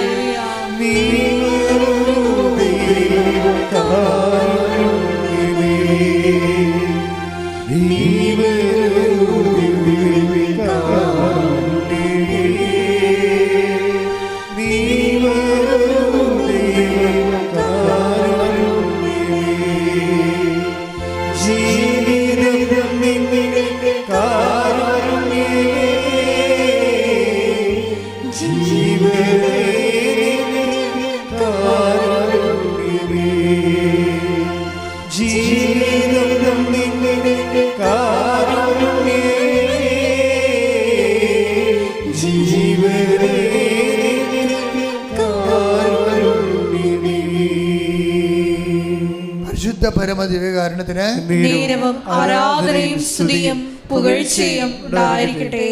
ഇപ്പോൾ ഈ ഉടമ്പടി ക്ലാസ് കൂടി കഴിയുമ്പോൾ നിങ്ങൾ സത്യസന്ധമായിട്ട് ശ്രദ്ധിച്ചാണ് ഇരിക്കണമെന്നുണ്ടെങ്കിൽ കർത്താവ് പറഞ്ഞ പോലെ 30, 60, 100 മേനി ബലം ഉണ്ടാകും. എന്താ കാര്യം വെച്ച് കഴിഞ്ഞാൽ കറക്റ്റ് കോർട്ട് ദി പോയിന്റിലൂടെയാണ് ഉടമ്പടി സഞ്ചരിച്ചുകൊണ്ടിരിക്കുന്നത്. നിങ്ങൾ ദൈവത്തിൻ്റെ സ്നേഹം, ഇപ്പം തന്നെ ആ നിരീശ്വരവാദി എന്ന് പറഞ്ഞ പാർട്ടിയില്ലേ ഇമ്മാനുവേൽ, അവനെന്താ ചെയ്യിക്കണേ? അവനിപ്പോൾ പത്രം കൊണ്ടുനടന്ന് എല്ലാ വീട്ടിലും കുടിക്കും. എന്താ പറയുക? അപ്പോൾ ആൾക്കാർ ഇവരെ കളിയാക്കും. ഈ വീട്ടിലൊക്കെ പോയി നിരീശ്വരവാദിയായിട്ട് പ്രസംഗിച്ച പാർട്ടിയാണ്. അതിന് അതേ നാണയത്തിൽ തന്നെ ഇവിടെ വചനം പറഞ്ഞില്ലേ, നിങ്ങൾ എവിടെ നിന്നാണ് വീണ് പോയതെന്ന് ചിന്തിക്കുവേൻ. എന്നിട്ടെന്താ പറയണ? അതേ പ്രവർത്തികൾ ചെയ്യാൻ പറഞ്ഞിരിക്കുകയാണ്. ടേക്ക് ദ ഫുഡ് അഗൈൻ. ശ്രുതിക്കട്ടെ ഹല്ലേലൂയ. വെളിപാട് 2:5. അതിനാൽ നീ ഏതവസ്ഥയിൽ നിന്നാണ് അധപ്പതിച്ചതെന്ന് ചിന്തിക്കുക. അനുദപിച്ച് ആദ്യത്തെ പ്രവൃത്തികൾ ചെയ്യുക. അല്ലെങ്കിൽ ഞാൻ നിന്റെ അടുത്ത് വരികയും നിന്റെ ദീപപീഠം അതിന്റെ സ്ഥലത്ത് നിന്ന് നീക്കിക്കളയുകയും ചെയ്യും. അപ്പോൾ വിശ്വാസം പോയെന്ന് പറഞ്ഞാൽ, ഇപ്പം എനിക്ക് മുമ്പത്തോളം വിശ്വാസം തോന്നണില്ലെന്നൊക്കെ പറഞ്ഞാൽ ആരും കളഞ്ഞതല്ല, ദൈവം എടുത്ത് മാറ്റിയതാണ്. കാര്യം നീ വിശ്വസിച്ചിട്ട് ദൈവത്തിന് കഞ്ഞി വെക്കേണ്ട കാര്യമില്ലെന്ന്. സിമ്പിളല്ലേ? ഞാൻ നിൻ്റെ ദീപപീഠം എടുത്ത് മാറ്റുമെന്ന്, നിൻ്റെ വിശ്വാസം എടുത്ത് മാറ്റുമെന്ന്. ആർക്കെങ്കിലും വിശ്വാസം കുറവാണെങ്കിൽ നിങ്ങൾ കളഞ്ഞു പോയ സ്ഥലം നോക്കിയെടുക്കേണ്ട കാര്യമില്ല. കർത്താവിൻ്റെ കൈകളിലേക്ക് നോക്കിയാൽ മതി. എന്ത് ചെയ്യണം? നീ അതേ പ്രവൃത്തി ചെയ്യാൻ. എവിടെ നിന്നാണ് വീണ് പോയത്? ഇപ്പം അയാൾ ഇമ്മാനുവേൽ എന്താ ചെയ്യണത്? അവൻ നിരീശ്വരവാദിയായി കൊട്ടിഘോഷിച്ച സ്ഥലങ്ങളിലും വീടുകളിലും വ്യക്തികളിലും തന്നെ തിരിച്ച് ഈശ്വരവിശ്വാസത്തിൻ്റെ പ്രതിപ്രവർത്തനങ്ങൾ ചെയ്യാൻ. അതാണ് അതേ പ്രവൃത്തി എന്ന് പറയണത്. അതേ പ്രവൃത്തി. അപ്പം നമുക്ക് എപ്പോഴെങ്കിലും ഒരു തെറ്റ് സംഭവിച്ചാൽ, പ്രാർത്ഥനയിൽ തെറ്റ് സംഭവിച്ചാൽ, പ്രവർത്തനങ്ങൾ തെറ്റ് ചെയ്താൽ, പിന്നെ എന്താണ്? വേറെ പ്രവർത്തനങ്ങൾ ചെയ്തല്ല അതിലേക്ക് വരണത്. അതേ പ്രവർത്തനങ്ങൾ ചെയ്ത് തന്നെയാണ് വരാൻ പറ്റത്തുള്ളൂ. പറഞ്ഞ മനസ്സിലായില്ലേ? അപ്പോൾ അതായത് എപ്പോഴും നമ്മൾ ശ്രദ്ധിക്കേണ്ടത്, നമ്മൾ ഒരു തെറ്റ് ചെയ്താൽ അതേ പ്രവർത്തനങ്ങൾ തന്നെയാണ് ചെയ്യും. ഇപ്പം നീ നിൻ്റെ ഭർത്താവിൽ നിന്ന് അകന്ന് വീട്ടിൽ വന്ന് താമസിക്കുക, നീ ഉദ്ദേശിക്കണത് എന്തായിരിക്കും? അമ്മയെ ഒരു പാഠം പഠിപ്പിക്കുക, അതായിരിക്കും നീ ഉദ്ദേശിക്കണത്. അല്ലെങ്കിൽ നീ പണ്ട് മുതലേ തന്നെ പറഞ്ഞു കാണും, ഞാനൊരിക്കലും കെട്ടിച്ച വീട്ടിൽ താമസിക്കത്തില്ല എന്ന് പറയും. അപ്പനെ അമ്മയെ നോക്കാൻ എന്നെ കിട്ടത്തില്ല. ഇങ്ങനെ നോക്കാതിരിക്കാൻ വേണ്ടിയാണ് ഞാൻ പഠിച്ചത്. അതാണ് വിഷയം. എന്തിനാണ് പഠിച്ചതെന്ന് ചോദിക്കുമ്പോൾ ജോലി കിട്ടാനാണ് പഠിച്ചതെന്നല്ല പറയണത്. ഭർത്താവിൻ്റെ അപ്പനെ അമ്മയെ നോക്കാതിരിക്കാൻ വേണ്ടി ഞാൻ പഠിച്ചതെന്നാണ് പറയണവർ. ഇത് പുറത്ത് പറയത്തില്ലെങ്കിൽ ഉള്ളിലിരിപ്പ് അതായിരിക്കും. അതായത് നമ്മുടെ പുറത്ത് നമ്മൾ പറയത്തില്ല, ഉള്ളിലിരിപ്പ് അതായിരിക്കും. ഇത് വരുന്നൊരു വിഷയം എന്ന് വെച്ച് കഴിഞ്ഞാൽ, വിഷയമൊന്നുമില്ല, നീ ജയിക്കും. നീ എത്ര വയസ്സ് വരെ ജയിക്കുമെന്നറിയാവോ? മേ ബി 60 വയസ്സ് വരെ ജയിക്കും. നിനക്ക് പോകാം, സ്വിറ്റ്സർലൻഡിൽ പോകാം, അവിടെ പോയി പ്രസവിക്കാം, കുഴപ്പമില്ല, അവിടുത്തെ പൗരത്വം എടുക്കാം. പക്ഷേ 60 വയസ്സാകുമ്പോൾ ജീവിതം കൊട്ടിക്കലാശമാകത്തില്ലേ? പിന്നെ നീ പെറ്റ മക്കൾ നിനക്കെതിരെ കൈ ഉയർത്തണ കാണാം. അത് കാണാൻ ആരും ഉണ്ടാകത്തില്ല മകളെ. അതൊരു ഒന്നൊന്നര സംഭവം. അതായത് പല മക്കളും അമ്മമാർക്കെതിരെ കൈ ഉയർത്തുമ്പോൾ ഓർക്കണം, അങ്ങനെ ഉയർത്തത്തില്ല. നിങ്ങളുടെ മനസ്സിൽ നേരത്തെ ദൈവത്തിന് നിരക്കാത്ത പല ചിന്താഗതികളും കൊണ്ടാണ് ഈ സംഭവത്തിൽ നിങ്ങൾ ജനിപ്പിച്ചിരിക്കുന്നത്.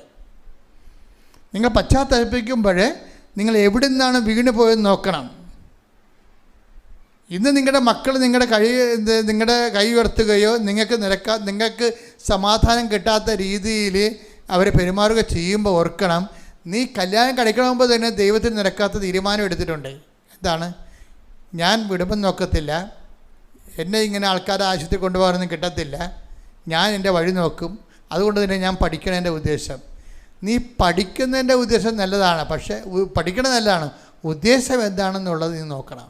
ഉദ്ദേശം അതിനകത്ത് ദൈവത്തിന് വല്ല സ്ഥാനമുണ്ട്. നിൻ്റെ ഉദ്ദേശങ്ങളിൽ നിനക്ക് മാത്രമേ സ്ഥാനമുള്ളെങ്കിൽ കർത്താവ് പണ്ടൊരു കാര്യം പറഞ്ഞായിരുന്നു, എന്നോട് കൂടെ ശേഖരിക്കാത്തവൻ. ടേക്ക് ദ ബെഡ് അപ്പ്, ശ്രുതിക്കട്ടെ ഹല്ലേലൂയ ഹല്ലേലൂയ ഹല്ലേലൂയ ഹല്ലേലൂയ ഹല്ലേലൂയ.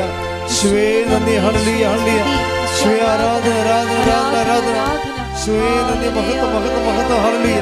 ലൂക്ക 11:23. ലൂക്ക 11:23.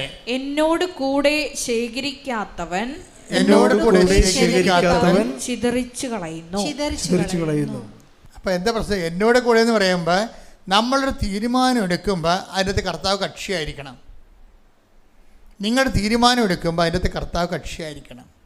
എന്നുവെച്ചാൽ എന്ത് തീരുമാനം എടുത്താലും കർത്താവിൻ്റെ കൂടെ ആയിരിക്കണം തീരുമാനം എടുക്കുന്നത്. നിങ്ങൾ എന്ത് തീരുമാനം എടുത്താലും എപ്പോഴും നിർഭാഗ്യവശാൽ തീരുമാനങ്ങളിലൊന്നും കർത്താവില്ല. തീരുമാനങ്ങളിലൊന്നും കർത്താവില്ല. കർത്താവിനെ കൂടാതെ ഒരു തീരുമാനം എടുത്തിരിക്കുകയാണ്. ഇപ്പം നീ പ്രണയിക്കുന്നതായാലും ശരി, അവിടെ കർത്താവ് കക്ഷിയല്ല. നിൻ്റെ കണ്ണ് ഇഷ്ടപ്പെട്ട ആൾക്കാരെ നീ കല്യാണം കഴിച്ചു എന്നേ ഉള്ളൂ. അവൻ്റെ പേരിൽ കുറേ കുഞ്ഞുങ്ങളും ഉണ്ടായിട്ടുണ്ട്. ഇതിലൊന്നും കർത്താവ് കക്ഷിയേ അല്ല.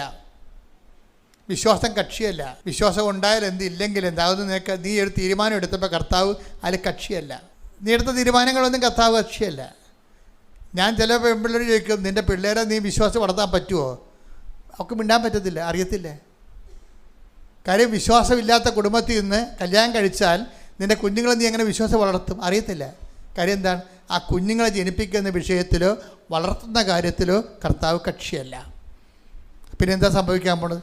എന്നോട് കൂടെ ശേഖരിക്കാത്തവൻ, എന്നോട് കൂടെ തീരുമാനമെടുക്കാത്തവർ ചിതറിച്ച് കളയുന്നു എന്ന് വെച്ച് കഴിഞ്ഞാൽ അത് ചിതറിപ്പോയി, നമുക്ക് ഉപയോഗിക്കാൻ പറ്റത്തില്ല.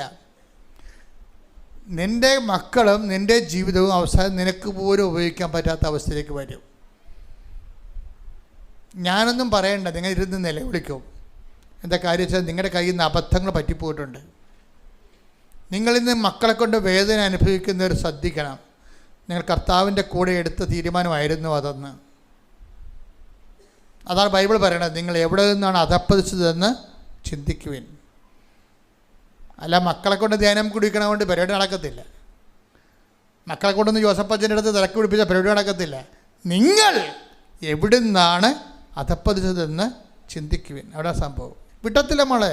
It sound of heaven. കൂടെ ഇങ്ങനെ നടക്കുകയാണ്. അപ്പോൾ ഒരൊറ്റ വിഷയം മാത്രമേ ഉള്ളൂ. ചിലർക്ക് നമ്മൾ എങ്ങനെ സംസാരിച്ചാലും ഒരു പശ്ചാത്താപം ഉണ്ടാകത്തില്ല. അതിൻ്റെ കാരണം ഞെരുക്കങ്ങളെ അടിസ്ഥാനപ്പെടുത്തിക്കൊണ്ട് പശ്ചാത്താപം ഉണ്ടാക്കാൻ പാടാണ്. ദാരിദ്ര്യം, രോഗം, കടങ്ങൾ, കുടുംബത്തിലുണ്ടാകുന്ന വിഷമതകൾ, കുടുംബത്തിലുണ്ടാകുന്ന മാനസിക ഞെരുക്കങ്ങൾ, അത് ശിക്ഷയെക്കുറിച്ച് പറഞ്ഞുകൊണ്ട് ഒരിക്കലും ആർക്കും പശ്ചാത്താപം ഉണ്ടാക്കാൻ പറ്റത്തില്ല. നിങ്ങൾക്കും പശ്ചാത്താപം ഉണ്ടാകത്തില്ല. ഞാൻ ഈ ഗതി കെട്ടിരിക്കണത് എൻ്റെ കൈ ഇരിപ്പ് കൊണ്ടാണെന്നാണ് നിങ്ങൾ ധരിക്കണത്. അങ്ങനെയും ചിന്തിച്ചൊരു കാര്യമില്ല.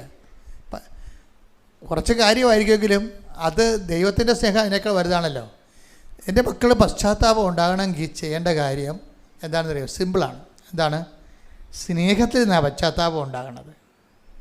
നമുക്ക് ഏതെങ്കിലും ഒരു സമയത്ത് ദൈവത്തിൻ്റെ സ്നേഹം നമ്മളെ തൊടണം. ഇല്ലാതെ പശ്ചാത്താപം ഉണ്ടായിക്കഴിഞ്ഞാൽ ടെമ്പററി അഡ്ജസ്റ്റ്മെൻറ്റ് മാത്രമാകും. ഇല്ലാതെ പശ്ചാത്താപം ഉണ്ടാകും. നമുക്ക് ഇപ്പോൾ ഒരു മരത്തിൽ കയറി ആ മരത്തിൽ നിന്ന് വീണ് അതിൻ്റെ നടുവുളുക്കിയെന്ന് വിചാരിച്ചു. അവന് ആശുപത്രി കിടക്കാൻ പറഞ്ഞു. അമ്മ പറഞ്ഞതാണ് കയറല്ലേ എന്ന്. ഞാൻ കയറിയതാണ്. അമ്മ പറഞ്ഞത് ഞാൻ കേട്ടില്ല. അത് അങ്ങനെ ഒരു പശ്ചാത്താപം ഉണ്ടാകാം. പക്ഷേ സുവിശേഷത്തിലെ പശ്ചാത്താപം അങ്ങനെയുള്ള പശ്ചാത്താപമല്ല. പശ്ചാത്താപം എന്ന് പറയുന്നത് ദൈവസ്നേഹം അനുഭവിക്കുന്നതിലൂടെ ഒരു വ്യക്തിക്കുണ്ടാകുന്ന മനപരിവർത്തനമാണ്. ആ ഒരു തെറ്റ് ശരിയാണ്, ആ ഒരു ഇൻസിഡൻറ്റ് ബേസ്ഡല്ല. നിങ്ങളിപ്പോഴും തെറ്റ് ചെയ്തു, അല്ലെങ്കിൽ നിങ്ങൾക്ക് പട്ടിണി ഉണ്ടായി, നിങ്ങൾക്ക് രോഗം കിട്ടിയണില്ല, അല്ലെങ്കിൽ നിങ്ങൾക്കതൊരു കുഴപ്പത്തെ ഉണ്ടായി, അങ്ങനെ ആ ഒരു വിഷയം അടിസ്ഥാനപ്പെടുത്തിയല്ല സുവിശേഷത്തിലെ പശ്ചാത്താപം ഇരിക്കണത്. സുവിശേഷ പശ്ചാത്താപം ഇരിക്കുന്നത് ദൈവസ്നേഹത്തെ അടിസ്ഥാനപ്പെടുത്തിയാണ്. എൻ്റെ മക്കൾക്ക് ഒരു ടെമ്പററി അല്ലാത്ത ഒരു നീണ്ട നിലവാരത്തിലുള്ളൊരു പശ്ചാത്താപം ഉണ്ടാകണമെങ്കിൽ എൻ്റെ മക്കൾ ചെയ്യേണ്ടത് ദൈവസ്നേഹത്തെ അടിസ്ഥാനപ്പെടുത്തിക്കൊണ്ട് പശ്ചാത്താപത്തിന് വേണ്ടി പ്രാർത്ഥിക്കണം. മനസ്സിലായ? അല്ലാതെ നിങ്ങൾക്കുണ്ടായിരിക്കുന്ന ജോലി കിട്ടാത്തതും കല്യാണം താമസിക്കുന്നതും എൻ്റെ കയ്യിരിപ്പ് കൊണ്ടാണ്. അത് അമ്മമാർ പറയും. വെറുതെ അല്ല നീ മൂത്ത് നിരച്ചുകൂടെ നിൽക്കണമെന്ന് പറയും. അവർ പറയണമെന്ന് കേട്ടില്ലെങ്കിലേ, അവർ പറഞ്ഞ കാര്യം കേട്ടില്ലെങ്കിൽ അമ്മ ഉടനെ എടുത്ത് അമ്മ പോലും വാളെടുക്കണത് എന്താണ്, വെറുതെ അല്ല നീ മൂത്ത് നിരച്ച് വീട്ടിൽ നിൽക്കണത് എന്ന് പറയും. അപ്പോൾ ഞങ്ങളവർക്ക് ദൈവമേ, അപ്പോൾ ഞാൻ ഇങ്ങനെ ഇതുപോലെ കേൾക്കാത്തത് കൊണ്ടായിരിക്കും എനിക്ക് പെണ്ണ് കിട്ടാത്തത്, അല്ല ചെറുക്കെ കല്യാണം കഴിക്കാത്തതിനോ. സുവിശേഷ പശ്ചാത്താപം ഈ അമ്മ പറയുന്ന അടുക്കളയിൽ പറയണ ഭീഷണിയൊന്നുമല്ല. സുവിശേഷത്തിൻ്റെ പശ്ചാത്താപം എന്ന് പറയണത് ദൈവസ്നേഹത്തെ ഒരു വ്യക്തി അനുഭവിക്കാൻ കഴിയാത്തത് കൊണ്ടാണ് ഉണ്ടാകുന്നതാണ്. അതാണ് നീണ്ടു നിൽക്കത്തുള്ളൂ. അമ്മ പറയണത് കുറച്ച് കഴിയുമ്പോൾ തീരും, ടെമ്പററി ആയിട്ടുള്ള പശ്ചാത്താപം ഉണ്ടാകത്തുള്ളൂ. നമുക്ക് ഗ്രേസ് ഗീവിങ് ആയിട്ടുള്ള ചാർജിങ് ആയിട്ടുള്ള പരിശുദ്ധാത്മ കിട്ടുന്ന പശ്ചാത്താപം എന്ന് പറയണത് ദൈവസ്നേഹത്തെ അടിസ്ഥാനപ്പെടുത്തിയാണ്. അപ്പോൾ നിങ്ങൾ ഉടമ്പടി എടുക്കുമ്പോൾ എൻ്റെ മക്കൾ ചെയ്യേണ്ട കാര്യം എന്ന് വെച്ച് കഴിഞ്ഞാൽ, എന്തിനാണ് ഉടമ്പടി എടുത്തെന്ന് ചോദിച്ചാൽ എന്ത് പറയണം? ദൈവസ്നേഹത്തിൽ നിറയാനും നിലനിൽക്കാനും. എന്തിനാണ് ഉടമ്പടി എടുത്തത്? ദൈവസ്നേഹത്തിൽ നിറയാനും നിലനിൽക്കുവാനാണ് ഉടമ്പടി എടുത്തത്. എങ്ങനെയാണ് ദൈവസ്നേഹത്തിൽ നിറയണത്? അപ്പം നിങ്ങൾക്ക് ദൈവസ്നേഹം അനുഭവിക്കാൻ പറ്റിയിട്ടില്ലെങ്കിൽ, ഇപ്പം ഞങ്ങളൊക്കെ എന്തുമാത്രം പറഞ്ഞാലും, ഇപ്പം നിങ്ങൾ പ്രാരംഭ ധ്യാനം, വളർച്ച ധ്യാനം, പ്രാർത്ഥന, ആന്തരിക സൗഖ്യ ധ്യാനം, പ്രാർത്ഥന അനുഭവ ധ്യാനം, ഈ സംഭവങ്ങളെല്ലാം കഴിഞ്ഞാലും ചില ആൾക്കാർക്ക് ദൈവസ്നേഹം അനുഭവിക്കാൻ പറ്റത്തില്ല. അപ്പോൾ നിങ്ങൾ പറയും, അവർ പറയും അത് വിഷമസ്മരണകളാണ്, മുറിവേറ്റ ചിന്തകളാണ്, വേദനിപ്പിക്കുന്ന ഓർമ്മകളാണ്. അങ്ങനെയൊന്നുമല്ല, അതൊന്നുമില്ല. അത് സൈക്കോളജിക്കാർ പറയണതാണ്. യഥാർത്ഥ കാര്യം, ദൈവത്തിന് നിന്നിൽ ദൈവസ്നേഹം ഇംപ്ലാന്റ് ചെയ്യാൻ കഴിഞ്ഞിട്ടില്ല. അതാണ് ഒരുക്കമുള്ള ഹൃദയം എന്ന് പറയുന്നത്. ഒരുക്കമുള്ള ഹൃദയം. Take the word of God. Sudhikada hallelujah. Hallelujah, hallelujah, hallelujah. യേശുവേ നന്ദി. ഹല്ലേലൂയ, ഹല്ലേലൂയ, ഹല്ലേലൂയ. യേശുവേ ആരാധന, ആരാധന, ആരാധന. ഹല്ലേലൂയ, ഹല്ലേലൂയ. എന്നെ കൈപിടിച്ചു നടത്തുന്ന സ്നേഹം, എന്നെ കൈകളിൽ താങ്ങിടുന്ന സ്നേഹം, എന്നെ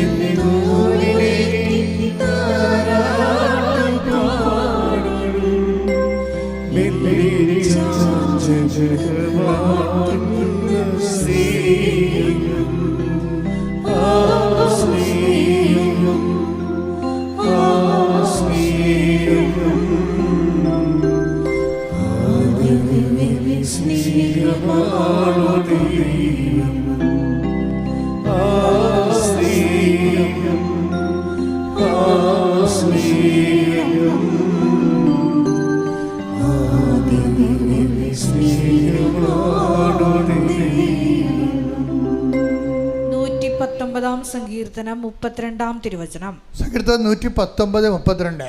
ഒരുക്കമുള്ള ഹൃദയം, ഒരുക്കമുള്ള ഹൃദയം അങ്ങ് എനിക്ക് തരുമ്പോൾ ഞാൻ അങ്ങയുടെ പ്രമാണങ്ങളുടെ പാതയിൽ ഉത്സാഹത്തോടെ ചരിക്കും. ഇതാണ് എൻ്റെ മർമ്മം. നമുക്കൊന്ന് 119 സങ്കീർത്തനം 32 വായിച്ചേ. ഒരുക്കമുള്ള ഹൃദയം അങ്ങ് എനിക്ക് തരുമ്പോൾ ഞാൻ അങ്ങയുടെ പ്രമാണങ്ങളുടെ പാതയിൽ ഉത്സാഹത്തോടെ ചരിക്കും. അപ്പൊ ഒരുക്കമുള്ള ദൈവത്തെ സ്നേഹിക്കാൻ ഒരുക്കമുള്ള ഹൃദയം ആര് തരണം? ദൈവം തരണം. ഇത് തന്നെ ഒരു പ്രശ്നമാണ് പശ്ചാത്താപത്തിനും ഉള്ളത്. അതും തരേണ്ടത് ആരാണ്? ദൈവമാണ് തരേണ്ടത്. അതാണ് ആ വചനം എടുത്ത മനെ, ദൈവം പശ്ചാത്താപം തരണ. പ്രവർത്തനങ്ങൾ 11:18. ആക്സ് 11:18. ജീവനിലേക്ക് നയിക്കുന്ന അനുതാപം വിജാതിയർക്കും ദൈവം പ്രദാനം ചെയ്തിരിക്കുന്നു എന്ന് പറഞ്ഞുകൊണ്ട് ദൈവം പ്രദാനം ചെയ്തിരിക്കുന്നുവെന്ന് പറഞ്ഞ് അവർ ദൈവത്തെ മഹത്വപ്പെടുത്തി. 2 പോയിന്റ് പരിശുദ്ധാത്മാവ് വെളിവാക്കിയിട്ടുണ്ട്. എന്താ സംബന്ധിച്ച്? ഒന്ന്, പശ്ചാത്താപം നൽകേണ്ടത് ആരാണ്? ദൈവം. നമ്മൾ ആദ്യം പറഞ്ഞ ഒരുക്കമുള്ള ഹൃദയം എന്തിനുള്ളൊരുക്കാണ്? ദൈവത്തെ സ്നേഹിക്കാൻ ഒരുക്കമുള്ള ഹൃദയമാണ് കേട്ടോ. ഓർക്കണം, മറന്നു പോരുത്. ദൈവത്തെ സ്നേഹിക്കാൻ ഒരുക്കമുള്ള ഹൃദയം ആരാണ് തരേണ്ടത്? ദൈവം. പശ്ചാത്താപം ആരാണ് തരേണ്ടത്? ദൈവം. ഇതാ വിഷയം. ഇതാണ് ഈ രണ്ട് സംഭവമാണ്. അതായത് ഈ കോളേജിലെ പരിപാടി പോലെയാണ് ഈ സംഭവം. ഇപ്പം നമ്മുടെ കോളേജിൽ അഡ്മിഷൻ വേണം, നമുക്കൊരു വെള്ള പേപ്പർ എഴുതി കൊടുക്കാൻ പറ്റത്തില്ല. അവിടെ ചെന്നിട്ട് നമ്മൾ ആപ്ലിക്കേഷൻ മേടിക്കണം, അവരുടെ ആപ്ലിക്കേഷനിൽ കൊടുക്കാൻ പറ്റത്തുള്ളൂ. പറഞ്ഞാൽ മനസ്സിലാകുന്നുണ്ടോ? പരിശുദ്ധാത്മാവിന് വേണ്ടിയുള്ള അപേക്ഷകളുടെ ആപ്ലിക്കേഷൻ അവിടുന്ന് ഇഷ്യൂ ചെയ്യുമെന്ന്, നമുക്ക് വെള്ള പേപ്പർ എഴുതി കൊടുക്കാൻ പറ്റത്തില്ലെന്ന്. നിങ്ങൾ ആപ്ലിക്കേഷൻ ചെല്ലുമ്പോൾ പറയും നിങ്ങളുടെ മാർക്ക് ലിസ്റ്റ് വെക്കാൻ പറയും. പണി പാലും വെള്ളത്തിലായി. നിങ്ങൾ ആ കോളേജിൽ ആപ്ലിക്കേഷൻ ചെല്ലുമ്പോൾ പറയും ഏത് സബ്ജക്റ്റാണ്, ഏത് ഗ്രൂപ്പാണെന്നൊക്കെ ചോദിക്കും, എവിടെ നിന്നാണെന്നൊക്കെ ചോദിച്ചു പറയും നിങ്ങളുടെ മാർക്ക് ലിസ്റ്റ് വെക്കാൻ പറയും. മാർക്ക് ലിസ്റ്റ് വെക്കാൻ പറയുമ്പോൾ നിങ്ങൾ ചോദിച്ച വിഷയത്തിന് ആവശ്യമായ മാർക്ക് ഉണ്ടാകത്തില്ല. അപ്പോൾ എന്തു ചെയ്യും? ആപ്ലിക്കേഷൻ തരത്തില്ല, പ്രശ്നം തീർന്നു. അപ്പോൾ ഉള്ള പ്രശ്നം ഒരുക്കമുള്ള ഹൃദയത്തിൻ്റെ ആപ്ലിക്കേഷൻ ദൈവം തരേണ്ടതാണ്. പിന്നെ എന്താണ്? പശ്ചാത്താപത്തിൻ്റെ ആപ്ലിക്കേഷനും ദൈവം തരേണ്ടതാണ്. ഇതൊരു സീരിയസ് വിഷയമാണ്. പക്ഷെ നമുക്കതിനെ അതിജീവിക്കാൻ പറ്റും. മക്കൾ എന്ത് ചെയ്യണമെന്നറിയാമോ? ഇത് വെളിപ്പാടിൻ്റെ ആ ഫോർമുല എടുത്ത് ഉപയോഗിച്ചാൽ നമുക്ക് ആപ്ലിക്കേഷൻ കിട്ടും. വെളിപ്പാടിന് എന്താണ്? നീ ഏത് അവസ്ഥയിൽ നിന്നാണ് അധപ്പതിച്ചതെന്ന് ചിന്തിക്കുവൻ, അതേ പ്രവർത്തികൾ തന്നെ ചെയ്യാൻ. മനസ്സിലായില്ലേ? ഇപ്പം എന്താണ് നീ ഭർത്താവിൽ നിന്ന് അല്ലെ ഭാര്യയിൽ നിന്ന് ഭാര്യനെ ഓടിച്ചിട്ടിരിക്കുകയാണ് വീട്ടിലോട്ട്, നീ എന്ത് ചെയ്യണം? അതേ പ്രവൃത്തി ചെയ്യണം, പോയി വിളിച്ചോണ്ട് വരണം. അതാണ് വിഷയം. അല്ല ഇവിടെ ഒന്നും നോക്കിയിട്ട് കാര്യമില്ല, അല്ല പോയി കുമ്പസാരത്തിനും കാര്യമില്ല. You should do the same thing. അതുകൊണ്ടാണ് നീ എൻ്റെ മുമ്പിൽ നിന്ന് ഓടി ഒളിക്കാൻ പറ്റത്തില്ലെന്ന് പറയണത്. സുശ്രാതെടുത്തേ 39 സങ്കീർത്തനം 7-ാം തിരുവചനം 7-ാം വാക്യം. അങ്ങയിൽ നിന്ന് ഞാൻ എവിടെ പോകും? അങ്ങയുടെ സന്നിധി വിട്ട് ഞാൻ എവിടെ ഓടി ഒളിക്കും? ആകാശത്തിൽ കയറിയാൽ അങ്ങ് അവിടെയുണ്ട്. ഞാൻ പാതാളത്തിൽ കിടക്ക വിരിച്ചാൽ അങ്ങ് അവിടെയുണ്ട്. ഞാൻ പ്രഭാതത്തിന്റെ ചിറകു ധരിച്ച് സമുദ്രത്തിന്റെ അതിർത്തിയിൽ ചെന്ന് വസിച്ചാൽ അവിടെയും അങ്ങയുടെ കരം എന്നെ നയിക്കും. ഇതിന്റെ പ്രശ്നം മനസ്സിലായില്ലേ? അതായത് നമ്മൾക്ക് നമ്മുടേതായിട്ട് കുറച്ച് കാര്യങ്ങൾ ചെയ്ത മോങ്ങിയ അല്ലെങ്കിൽ മനസ്താപൂർണ്ണം ചെല്ലിയ ഈ സംഭവം ക്രാക്ക് ചെയ്യാൻ പറ്റത്തില്ല. നീ എവിടെ നിന്നാണ് വീണത്, അധപ്പതിച്ചത്, അതേ പ്രവൃത്തി തന്നെ ചെയ്യണം. എവിടെ നിന്ന് ആരുമായിട്ടാണ് നീ തെറ്റ് ചെയ്തത്, ആ വിഷയത്തിൽ ആ വ്യക്തിയോട് തന്നെ പോയിട്ട് ക്ഷമ ചോദിക്കുകയോ ആ വ്യക്തിയോട് തന്നെ പോയിട്ട്, അപ്പം നിങ്ങൾക്ക് എപ്പോഴും അതേ പ്രവർത്തനം ചെയ്യാൻ പറ്റില്ല. നിങ്ങൾക്ക് എപ്പോഴും ഒരു വിഷയം എന്തില്ല, നിങ്ങൾ കുമ്പസാരിക്കും, ഞാൻ ഇങ്ങനെ വ്യക്തിയോട് വഴക്കാണ്, ഞാൻ അവരോട് സംസാരിച്ച് കഴിയുമ്പോൾ ഈ അച്ഛൻ പറയണത് എന്താണ്, നിങ്ങൾ കുറച്ച് പ്രാർത്ഥിക്കുക എന്ന് പറയും. പക്ഷേ അതല്ലല്ലോ, അതേ പ്രവൃത്തി തന്നെ ചെയ്യണം. ആ വ്യക്തി ഏത് വ്യക്തിയോടാണ്, അല്ല ഏതെങ്കിലും വ്യക്തിയോടല്ല. വലതുകാലം മുറിഞ്ഞതിന് നിങ്ങൾ ഇടതുകാലം കൊണ്ട് ഡോക്ടറെ കാണിക്കരുത്. അതും വേണമെങ്കിൽ പുള്ളിക്കാരൻ ഓപ്പറേറ്റ് ചെയ്ത് അവിടെ കെട്ടിത്തരും. വലതുകാലം മുറിഞ്ഞാൽ വലതുകാലം തന്നെയാണ് ഡോക്ടറെ കാണിക്കേണ്ടത്. നിങ്ങൾ അതേ പ്രവൃത്തികൾ തന്നെ ചെയ്യുവൻ, അവിടെ സത്യസന്ധത വരണത്. അപ്പം നിങ്ങൾ വൈഫിനെ കൊണ്ട് വീട്ടിലാക്കിയിട്ടുണ്ടെങ്കിൽ നിങ്ങൾ വൈഫിനെ വിളിച്ചുകൊണ്ട് വരണം. ഒരു മാർഗ്ഗവും ഇല്ല എൻ്റെ അകത്ത്. വിളിച്ചാൽ വന്നില്ലെങ്കിലോ അത് നിങ്ങളുടെ പ്രശ്നം തീർന്നല്ല. അതിനാലേ അത് അവളുടെ കാര്യമായില്ലേ, അതവരുടെ കാര്യമായില്ലേ. അത് കർത്താവ് തന്നെ പറഞ്ഞിട്ടുണ്ട്, സഭയോട് പറഞ്ഞാൽ മതി. സഭയെപ്പോലും നീ അവിടെ മാനിക്കുന്നില്ലെങ്കിൽ അവർ നിങ്ങൾക്ക് കർത്താവിനെ അറിയാത്ത ആളെപ്പോലും ആകട്ടെ എന്ന് എഴുതിയെടുക്കണം പറയും. എല്ലാത്തിനും കറക്റ്റ് മറുപടി അല്ലേ ഈശോൻ്റെ അടുത്തുള്ളത്, എല്ലാത്തിനും മറുപടിയുണ്ട്. അപ്പം നിങ്ങൾ വിളിച്ചെന്ന് വരുത്തി തീർത്ത് അങ്ങനെയൊന്നും ചെയ്യരുത്. അപ്പം ഇതിൻ്റെ വിഷയം എന്ന് പറയുന്നത് ആപ്ലിക്കേഷൻ തരേണ്ടത് ദൈവമാണ്. നുറുങ്ങിയ ഹൃദയത്തിനുള്ള ആപ്ലിക്കേഷൻ അവിടെ നിന്ന് തരണം, കർത്താവ് തരണം. പശ്ചാത്താപവും ആപ്ലിക്കേഷൻ അവിടെ നിന്ന് തരണം. എങ്ങനെ തരും? നിങ്ങളുടെ മാർക്ക് ലിസ്റ്റ് കാണിക്കണം. മാർക്ക് ലിസ്റ്റ് കാണിച്ചാൽ മാത്രമേ നിങ്ങൾ ആ കോഴ്സിന് എലിജിബിൾ ആണോ എന്ന് അറിയാൻ പറ്റത്തുള്ളൂ. അല്ല വഴിയെ പോകണമെങ്കിൽ ആപ്ലിക്കേഷൻ കൊടുക്കേണ്ട കാര്യമില്ലല്ലോ.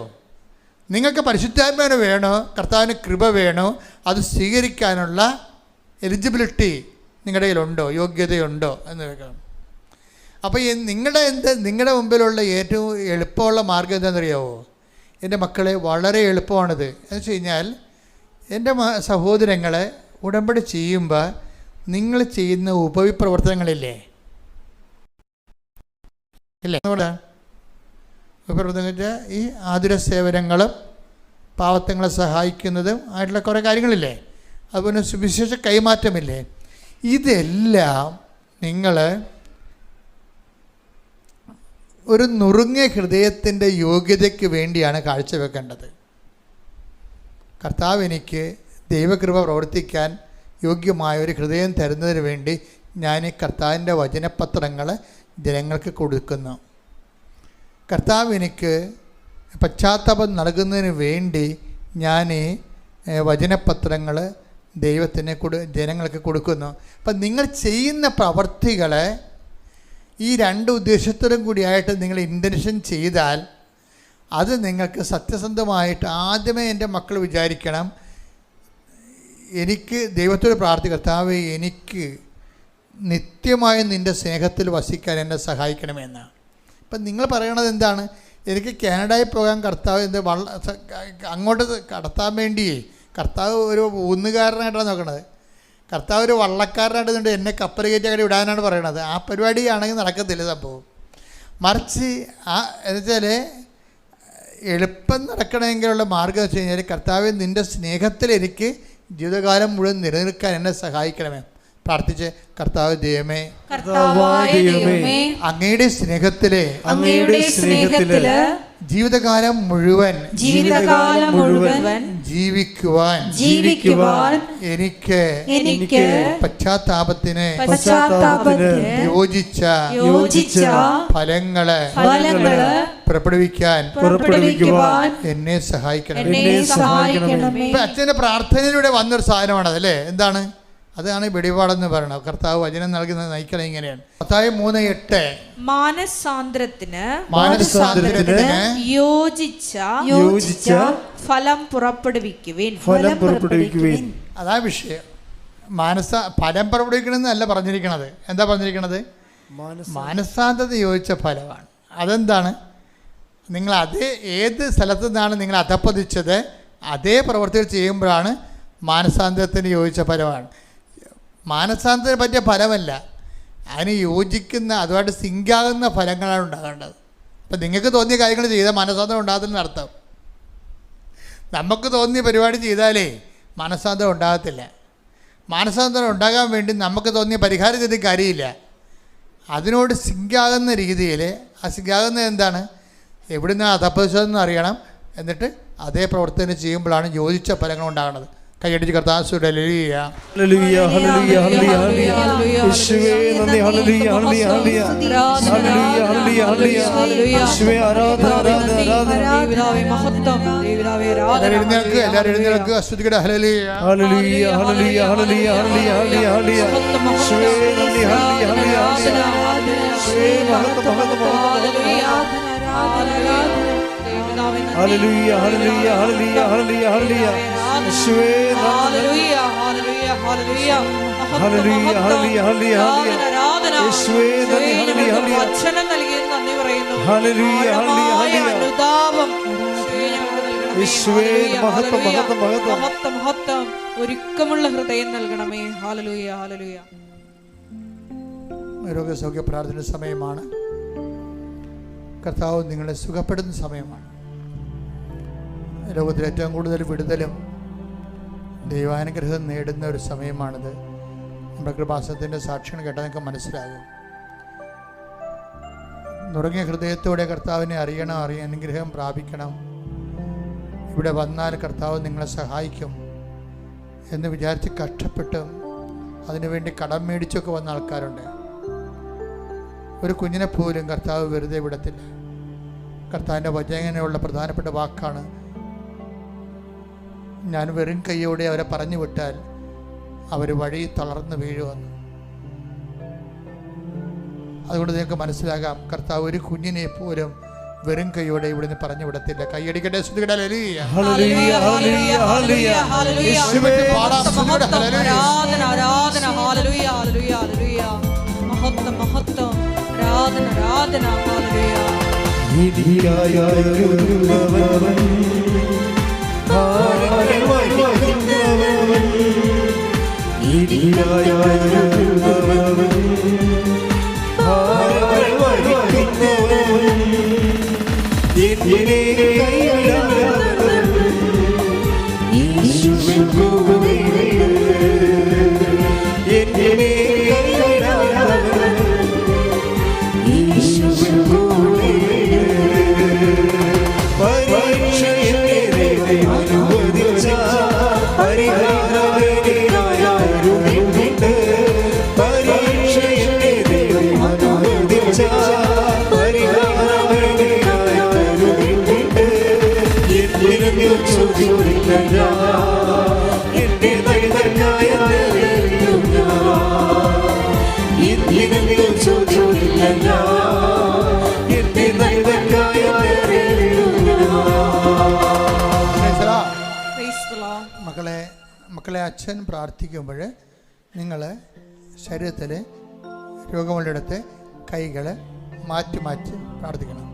രണ്ടാമത്തത്, യഥാർത്ഥ രോഗി ഇവിടെ വന്നിട്ടുണ്ടെന്ന് വിചാരിച്ചു, അവർ കിടക്കയിലാണ്, ICUവിലാണെന്ന് വിചാരിച്ചു, അവർക്ക് എന്താണ് രോഗമെന്ന് നിങ്ങൾക്കറിയാം. അപ്പോഴും കൃപാസ്ഥാനത്താരെ ജീവനോടെ പ്രത്യക്ഷപ്പെട്ട മാതാവിൻ്റെ പ്രത്യക്ഷീകരണത്തിൻ്റെ സാക്ഷികളാകാൻ അവരെ സുഖപ്പെടുത്താൻ വേണ്ടി നിങ്ങൾക്ക് നിങ്ങളുടെ ശരീരഭാഗത്ത് കൈകളെ വെച്ചുകൊണ്ട് വിശ്വാസം പ്രഖ്യാപിക്കുന്നതാണ്. സ്തുതിക്കട്ടെ, സ്തുതിക്കട്ടെ, ഹല്ലേലൂയ. ഹല്ലേലൂയ ഹല്ലേലൂയ. കർത്താവേ, നിന്റെ ഉന്നതമായ നാമത്തിന് സ്തോത്രം ചെയ്യുന്നു. കർത്താവേ, നിന്റെ വിശുദ്ധ പൗരോഹിത്യത്തെ മഹത്വപ്പെടുത്തണമേ. കർത്താവേ, സഭയിലുള്ള സാന്നിധ്യം പ്രകടമാക്കണമേ. കർത്താവേ, 39 വർഷം ഞാൻ അർപ്പിച്ച കുർബാനയുടെ യോഗ്യതയാൽ കർത്താവ് ഞങ്ങളുടെ തിരുസന്നിധി പ്രാർത്ഥിക്കുന്ന മക്കളുടെ മേൽ കർത്താവേ, നിന്റെ തിരുമുറിവാർന്ന വലതുകര ഈ നിമിഷം വെക്കണമെന്ന് പ്രാർത്ഥിക്കുന്നു. ജോലിയില്ലാത്തവർ, സാമ്പത്തിക തകർച്ച നേരിടുന്നവരെ, വീടില്ലാത്തവർ, വഴിയില്ലാത്തവർ, ഇൻ്റർവ്യൂ കഴിഞ്ഞ് ടെസ്റ്റ് കഴിഞ്ഞതിന് ശേഷം ജോലി കിട്ടാതെ വിഷമിക്കുന്നവർ, ഓഫർ ലെറ്റർ വന്നതിന് ശേഷം മറ്റ് പ്രൊസീഡിങ്സ് ഇല്ലാത്തവർ, പരീക്ഷ എഴുതിയവർ, റിസൾട്ട് പ്രതീക്ഷിക്കുന്നവർ, ആ റിസൾട്ട് മോശമായി പോയവർ, റീടെസ്റ്റിന് കൊടുത്തിരിക്കുന്നവർ, റീവാലുവേഷന് കൊടുത്തിരിക്കുന്നവർ, കർത്താവെ, കടകമ്പോളം നടത്തുന്നവർ, കൂടുതൽ വ്യവസായങ്ങൾ നടത്തുന്നവർ, വ്യാപാര വിഷയങ്ങൾ നടത്തുന്നവർ, കസ്റ്റമേഴ്സ് ഇല്ലാത്ത ബിസിനസ്സുകാർ, എല്ലാ വിഷയങ്ങളും സമർപ്പിച്ച് പ്രാർത്ഥിക്കുന്നു. സാമ്പത്തികമായ വിഷമതകൾ അനുഭവിക്കുന്നവർ, ജപ്തി നടപടി നേടുന്നവർ, ഈശോ നിന്റെ തിരുമുറിവാർന്ന വലതുകരം, അനുഗ്രഹത്തിൻ്റെ അഭിഷേകരം ഓരോ മകൻ്റെ മേലും ഓരോ മകളുടെ മേലും വെക്കുന്ന മാർഗ തടസ്സങ്ങൾ, ജീവ ദുരിതങ്ങൾ, ജീവ തടസ്സങ്ങൾ യേശുവിന്റെ നാമത്തിൽ പാപത്തിൽ പെട്ടുപോയവരെ, പലതരത്തിലുള്ള കേസുകൾ അകപ്പെട്ടിരിക്കുന്നവർ, ജപ്തി നടപടി നേരിടുന്നവരെ, ഈശോ വസ്തു വിൽക്കാനുള്ളവരെ, ഇങ്ങനെ പലതരത്തിൽ കുടുങ്ങി പലതരത്തിൽ ജീവിതം കുരുങ്ങിപ്പോയവരെ യേശുവിന്റെ ഉന്നതമായ നാമത്തിൽ തൽക്കാലത്തെ കർത്താവെ പെട്ടുപോയവരെല്ലാം കർത്താവെ നീ വിടുവിക്കണേ പ്രാർത്ഥിക്കുന്നു. ഇതോടുകൂടി അവിടെ ആധ്യാത്മിക ജീവിതം പരിപക്വമാകുന്നതിന് വേണ്ടി, സുവിശേഷത്തിൻ്റെ ദൈവാനുഭവത്തിലൂടെ സാക്ഷിയായി മാറുന്നതിന് വേണ്ടി യേശുക്രിസ്തുവിന്റെ ഉന്നതമായ നാമത്തിൽ നിന്നെ ആശീർവദിക്കുന്നു. സ്തുതിക്കട്ടെ, ഹല്ലേലൂയ. ഹല്ലേലൂയ ഹല്ലേലൂയ ഹല്ലേലൂയ. യേശുവേ നന്ദി. ഹല്ലേലൂയ ഹല്ലേലൂയ ഹല്ലേലൂയ ഹല്ലേലൂയ. യേശുവേ ആരാധന ആരാധന ആരാധന. ഏറ്റെടുത്തുകൊണ്ട് നിങ്ങളുടെ നാമത്തെ ഈ ആരാധനയിലൂടെ വീണ്ടും വീണ്ടും മഹത്വപ്പെടുത്തണമേ.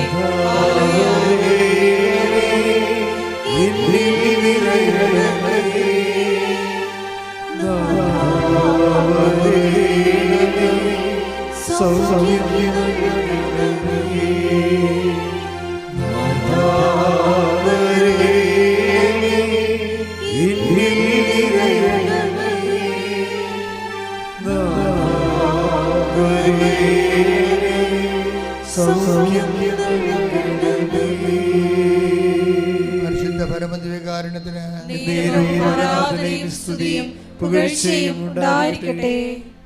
ഇവിടെ രോഗസൗഖ്യത്തിന് വേണ്ടി പ്രാർത്ഥിക്കുന്ന സമയമാണ്. നിങ്ങൾ മനസ്സിൽ അറിയാവുന്ന വിശ്വാസ പ്രമാണം ചൊല്ലിക്കൊണ്ടിരിക്കണം.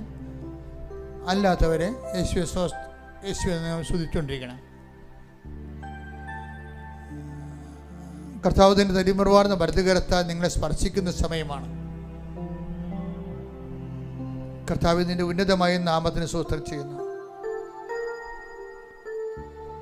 കർത്താവിൻ്റെ വിശുദ്ധ പൗരോഹിത്യത്തെ നീ മഹത്വപ്പെടുത്തണമേ. കർത്താവെ സഭയിലുള്ള സാന്നിധ്യം നീ പ്രകടമാക്കണമേ. നിന്റെ തിരുമുറവാർന്ന വലതുകരം, ആണിപ്രതാർന്ന അത്ഭുതകരം രോഗങ്ങളുടെ അടുത്തേക്ക് വെക്കണമെന്ന് പ്രാർത്ഥിക്കുന്നു. വലിയ ചൂടനുഭവിക്കുന്നവരും അതുപോലെ രോഗങ്ങൾ വിട്ടുമാറുന്നവരും കർത്താവിനെ സ്തുതിച്ചുകൊണ്ടിരിക്കട്ടെ. ദൈവത്തിൻ്റെ കരുണ നിന്നിലേക്ക് ആവശ്യിക്കുന്നു. അപസ്മാര രോഗികൾ, ഓട്ടിസം രോഗികൾ, എപ്പിലെപ്സി രോഗികൾ കർത്താവെ അവരെ ഉച്ചമുതൽ ഉള്ളം കാല് വരെ അങ്ങനെ പരിശുദ്ധമായ രക്തത്താൽ അവരെ കഴുകണമേ എന്ന് പ്രാർത്ഥിക്കുന്നു. സംസാരിക്കാത്ത കുഞ്ഞുങ്ങൾ, എഴുന്നേറ്റ് നടക്കാത്ത കുഞ്ഞുങ്ങളെ, കടന്നു കിടപ്പായ രോഗികൾ എല്ലാം കർത്താവ് അടിപ്പണ പോലെ വൈതാക്കാലം ഒരു ദൈവികമായ ശക്തി അവരിലേക്ക് ആവശ്യിക്കട്ടെ എന്ന് പ്രാർത്ഥിക്കുന്നു. കർത്താവെ മക്കളില്ലാത്തവരെ, വർഷങ്ങളായിട്ട് മക്കളില്ലാത്തവരെ അങ്ങ് സ്പർശിക്കണേ പ്രാർത്ഥിക്കുന്നു. ജനിതക തടസ്സങ്ങൾ യേശുക്രിസ്തു നാമത്തെ മാറിപ്പോകൊണ്ടെന്ന് കൽപ്പിക്കുന്നു. ഭവനെ കർത്താവ് പലതരത്തിലുള്ള വേദന അനുഭവിക്കുന്നവർ, കണ്ണിന് കാഴ്ചക്കുറവുള്ളവർ, നെഞ്ചിന് വേദനയുള്ളവർ, ഹൃദയത്തിന് ശ്വാസകോശങ്ങൾക്കെല്ലാം തടസ്സങ്ങളുള്ളവർ കർത്താവിന് വിശുദ്ധമായ രക്തത്താൽ ശ്വാസകോശങ്ങൾ കഴുകപ്പെടട്ടെ. ഹൃദയത്തിന് വാറുകൾ തടസ്സങ്ങൾ മാറട്ടെ. എപ്പിലെപ്സി രോഗികളെ കർത്താവെ, അതുപോലെ വലിവ് രോഗികൾ, അസ്മ രോഗികൾ കർത്താവെ, സിസ്റ്റ് രോഗികൾ, മുഴകളുള്ളവർ, പിസിയോടി രോഗികൾ, പിസ്റ്റുല രോഗികൾ, അരിസ്റ്റസ് രോഗികൾ, അൾസർ രോഗികൾ, കർത്താവിൻ്റെ ബാധ രോഗികൾ കർത്താവിൻ്റെ ഉന്നതമായ നാമത്തിൽ സഭയുടെ അധികാരത്തിൽ കൃപാസനം അൾത്താറെ ജീവനോടെ പ്രത്യക്ഷപ്പെട്ട പരിശുദ്ധ അമ്മയുടെ മധ്യസ്ഥത്തിലെ യേശുക്രിസ്തു നാമത്തിൽ മാരക രോഗങ്ങൾ, തീരവേദികൾ യേശുവിന്റെ നാമത്തിൽ മാറിപ്പോകട്ടെ. സ്തുതിക്കട്ടെ. ഹല്ലേലൂയ, ഹല്ലേലൂയ, ഹല്ലേലൂയ, ഹല്ലേലൂയ, ഹല്ലേലൂയ. യേശുവേ നന്ദി. ഹല്ലേലൂയ, ഹല്ലേലൂയ.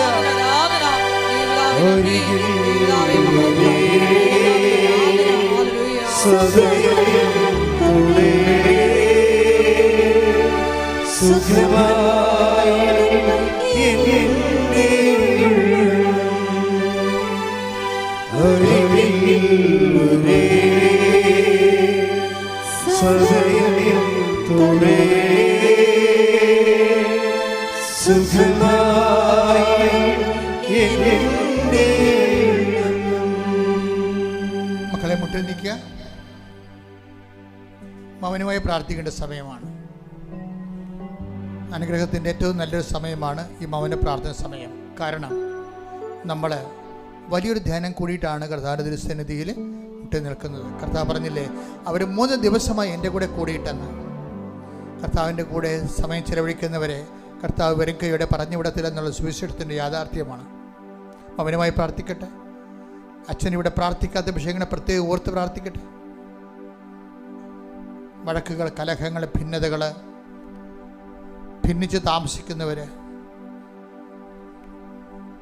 കുഞ്ഞുങ്ങൾ തെറ്റായ ബന്ധങ്ങൾ അകപ്പെട്ടിരിക്കുന്നവർ, കുഞ്ഞുങ്ങൾക്ക് വിസ പുതുക്കി കിട്ടാത്തവർ, വീട്ടിലെ കുഞ്ഞുങ്ങളെ എന്ത് ചെയ്യണമെന്നറിയാൻ പാടില്ലാതെ ഏത് രീതിയിൽ കൊണ്ടുപോകും, അവരെന്ത് പഠിപ്പിക്കും, എവിടെ ജോലി കിട്ടും അവർക്കെന്നറിയാൻ പാടില്ലാതെ അവർക്ക് ഗൈഡ് ചെയ്യാൻ പറ്റാത്ത രീതിയിൽ എപ്പോഴും ഒരേ കാര്യം തന്നെ ഒരു കൊല്ലമായി തർക്കിക്കുന്ന, സംശയിക്കുന്ന, സംസാരിക്കുന്ന, തീരുമാനമെടുക്കാത്ത കുടുംബങ്ങളുടെ മേൽ കർത്താവിൻ്റെ വിശുദ്ധമായ രക്തം തളിച്ചുകൊണ്ട് ഈ ആഴ്ചയിൽ അവർ തീരുമാനമെടുക്കും. ശ്രദ്ധിക്കട്ടെ. ഹല്ലേലൂയ, ഹല്ലേലൂയ, ഹല്ലേലൂയ, ഹല്ലേലൂയ, ഹല്ലേലൂയ, ഹല്ലേലൂയ. മഹത്വം, മഹത്വം, ആരാധന, ആരാധന. ഹല്ലേലൂയ, ഹല്ലേലൂയ, ഹല്ലേലൂയ, ഹല്ലേലൂയ.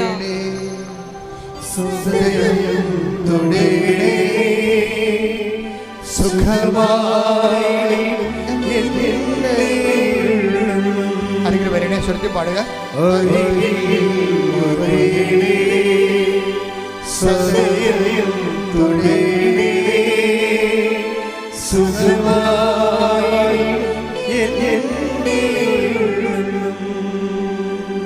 മക്കളെ, സാമ്പത്തിക തകർച്ചയുള്ളവരെ, കടക്കണിൽ അകപ്പെട്ടിരിക്കുന്നവരെ, രക്ഷപ്പെടാൻ മാർഗമില്ലാത്തവരെ, ആരും സഹായിക്കാനില്ലാത്തവരെ, ആലംബമില്ലാത്തവരെ, കർത്താവേ, അമ്മയെ, പരിശുദ്ധമേ, ദേവമാതാവേ, 7 ദിവസത്തിനുള്ളിൽ ഈ വിഷയത്തിന് ദൈവിക തീരുമാനം ഉണ്ടാകാൻ വേണ്ടി ഇട്ടിമുഴക്കം പോലെ ശ്രദ്ധിക്കട്ടെ. ഹല്ലേലൂയ, ഹല്ലേലൂയ, ഹല്ലേലൂയ, ഹല്ലേലൂയ, ഹല്ലേലൂയ. മഹത്വം, മഹത്വം, ആരാധന, ആരാധന. ഹല്ലേലൂയ,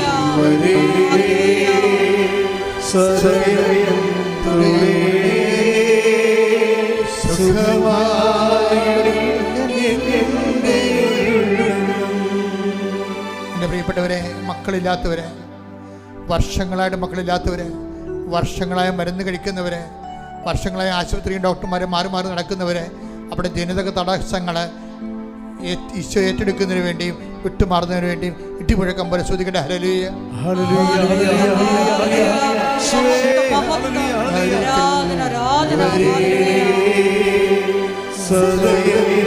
എൻ്റെ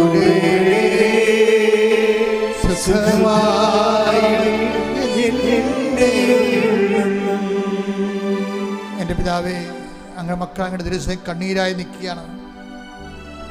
അവരെ ചൊരിഞ്ഞ കണ്ണുനീരിന് കാറുതിയും കണക്കുമില്ല. അവരെ ആശ്വസിപ്പിക്കാൻ ഇടമില്ല, ഓടി ഒളിക്കാൻ ഇടമില്ലെന്ന് അങ്ങയെക്കുറിച്ച് എഴുതിയിരിക്കുന്ന പോലെ തന്നെ മക്കൾ, മനുഷ്യൻ്റെ മുഖത്ത് നോക്കാൻ പറ്റാത്ത മക്കൾ, ജോലിയില്ലാത്തതിൻ്റെ പേരിൽ, വിവാഹം ഒത്തുവരാത്തതിൻ്റെ പേരിൽ പള്ളിപ്പോലും മക്കൾ പോകാതെ ഇരിക്കുന്ന മക്കളുണ്ട്. അവർക്ക് ഓടി ഒളിക്കാൻ ഇടമില്ലാത്ത മക്കളുണ്ട്. അവരുടെ എല്ലാ കണ്ണുനീരുകളും അവർ വീട്ടിൽ നിന്ന് ഇറങ്ങാതെ ഒളിച്ച് താമസിക്കുന്ന പോലെ സമൂഹത്തിൽ നിന്ന് ഒളിച്ച് താമസിക്കുന്ന മക്കളുണ്ട്. ഈശോ, അവരെ നീ പാതാളത്തിൽ ഇറങ്ങി കൂട്ടിക്കൊണ്ടു വന്നതുപോലെ കർത്താവേ, മനുഷ്യൻ്റെ പാതാളങ്ങളിൽ നിന്ന് അവരെ കൂട്ടിക്കൊണ്ടുവരാൻ കർത്താവിനെ ഉയർത്തുന്ന പിന്നെ ശക്തി നിന്റെ ഇരുട്ടറകളിലേക്ക് പ്രവേശിക്കട്ടെ. ഇടിമുഴക്കം പോലെ ശ്രദ്ധിക്കട്ടെ.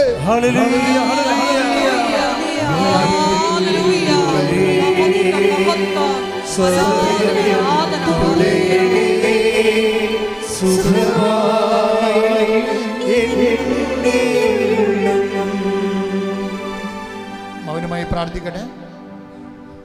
ജീവിതാവശ്യങ്ങൾ മൗനമായി പ്രാർത്ഥിക്കട്ടെ.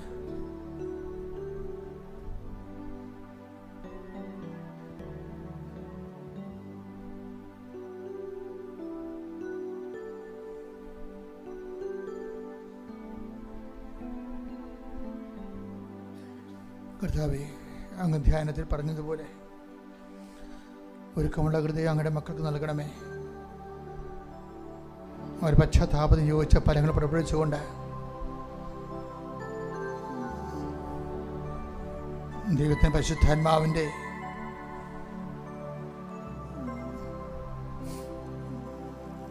മുപ്പതും 60 100 മേനി കായ്ക്കുന്ന കൃപയുടെ വിളനിലമായി ഞങ്ങളുടെ മക്കളെ മാറ്റണമെന്ന് പ്രാർത്ഥിക്കുന്നു.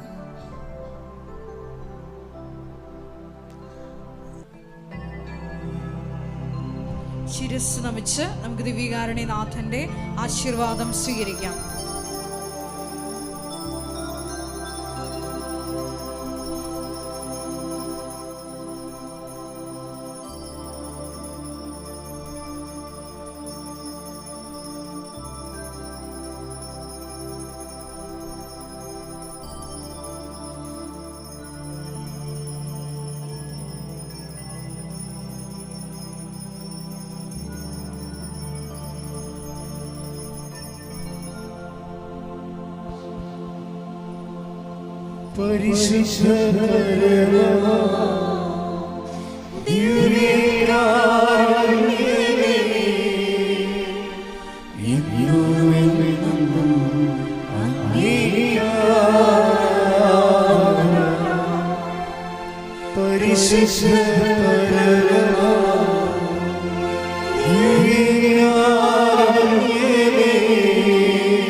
Hallelujah.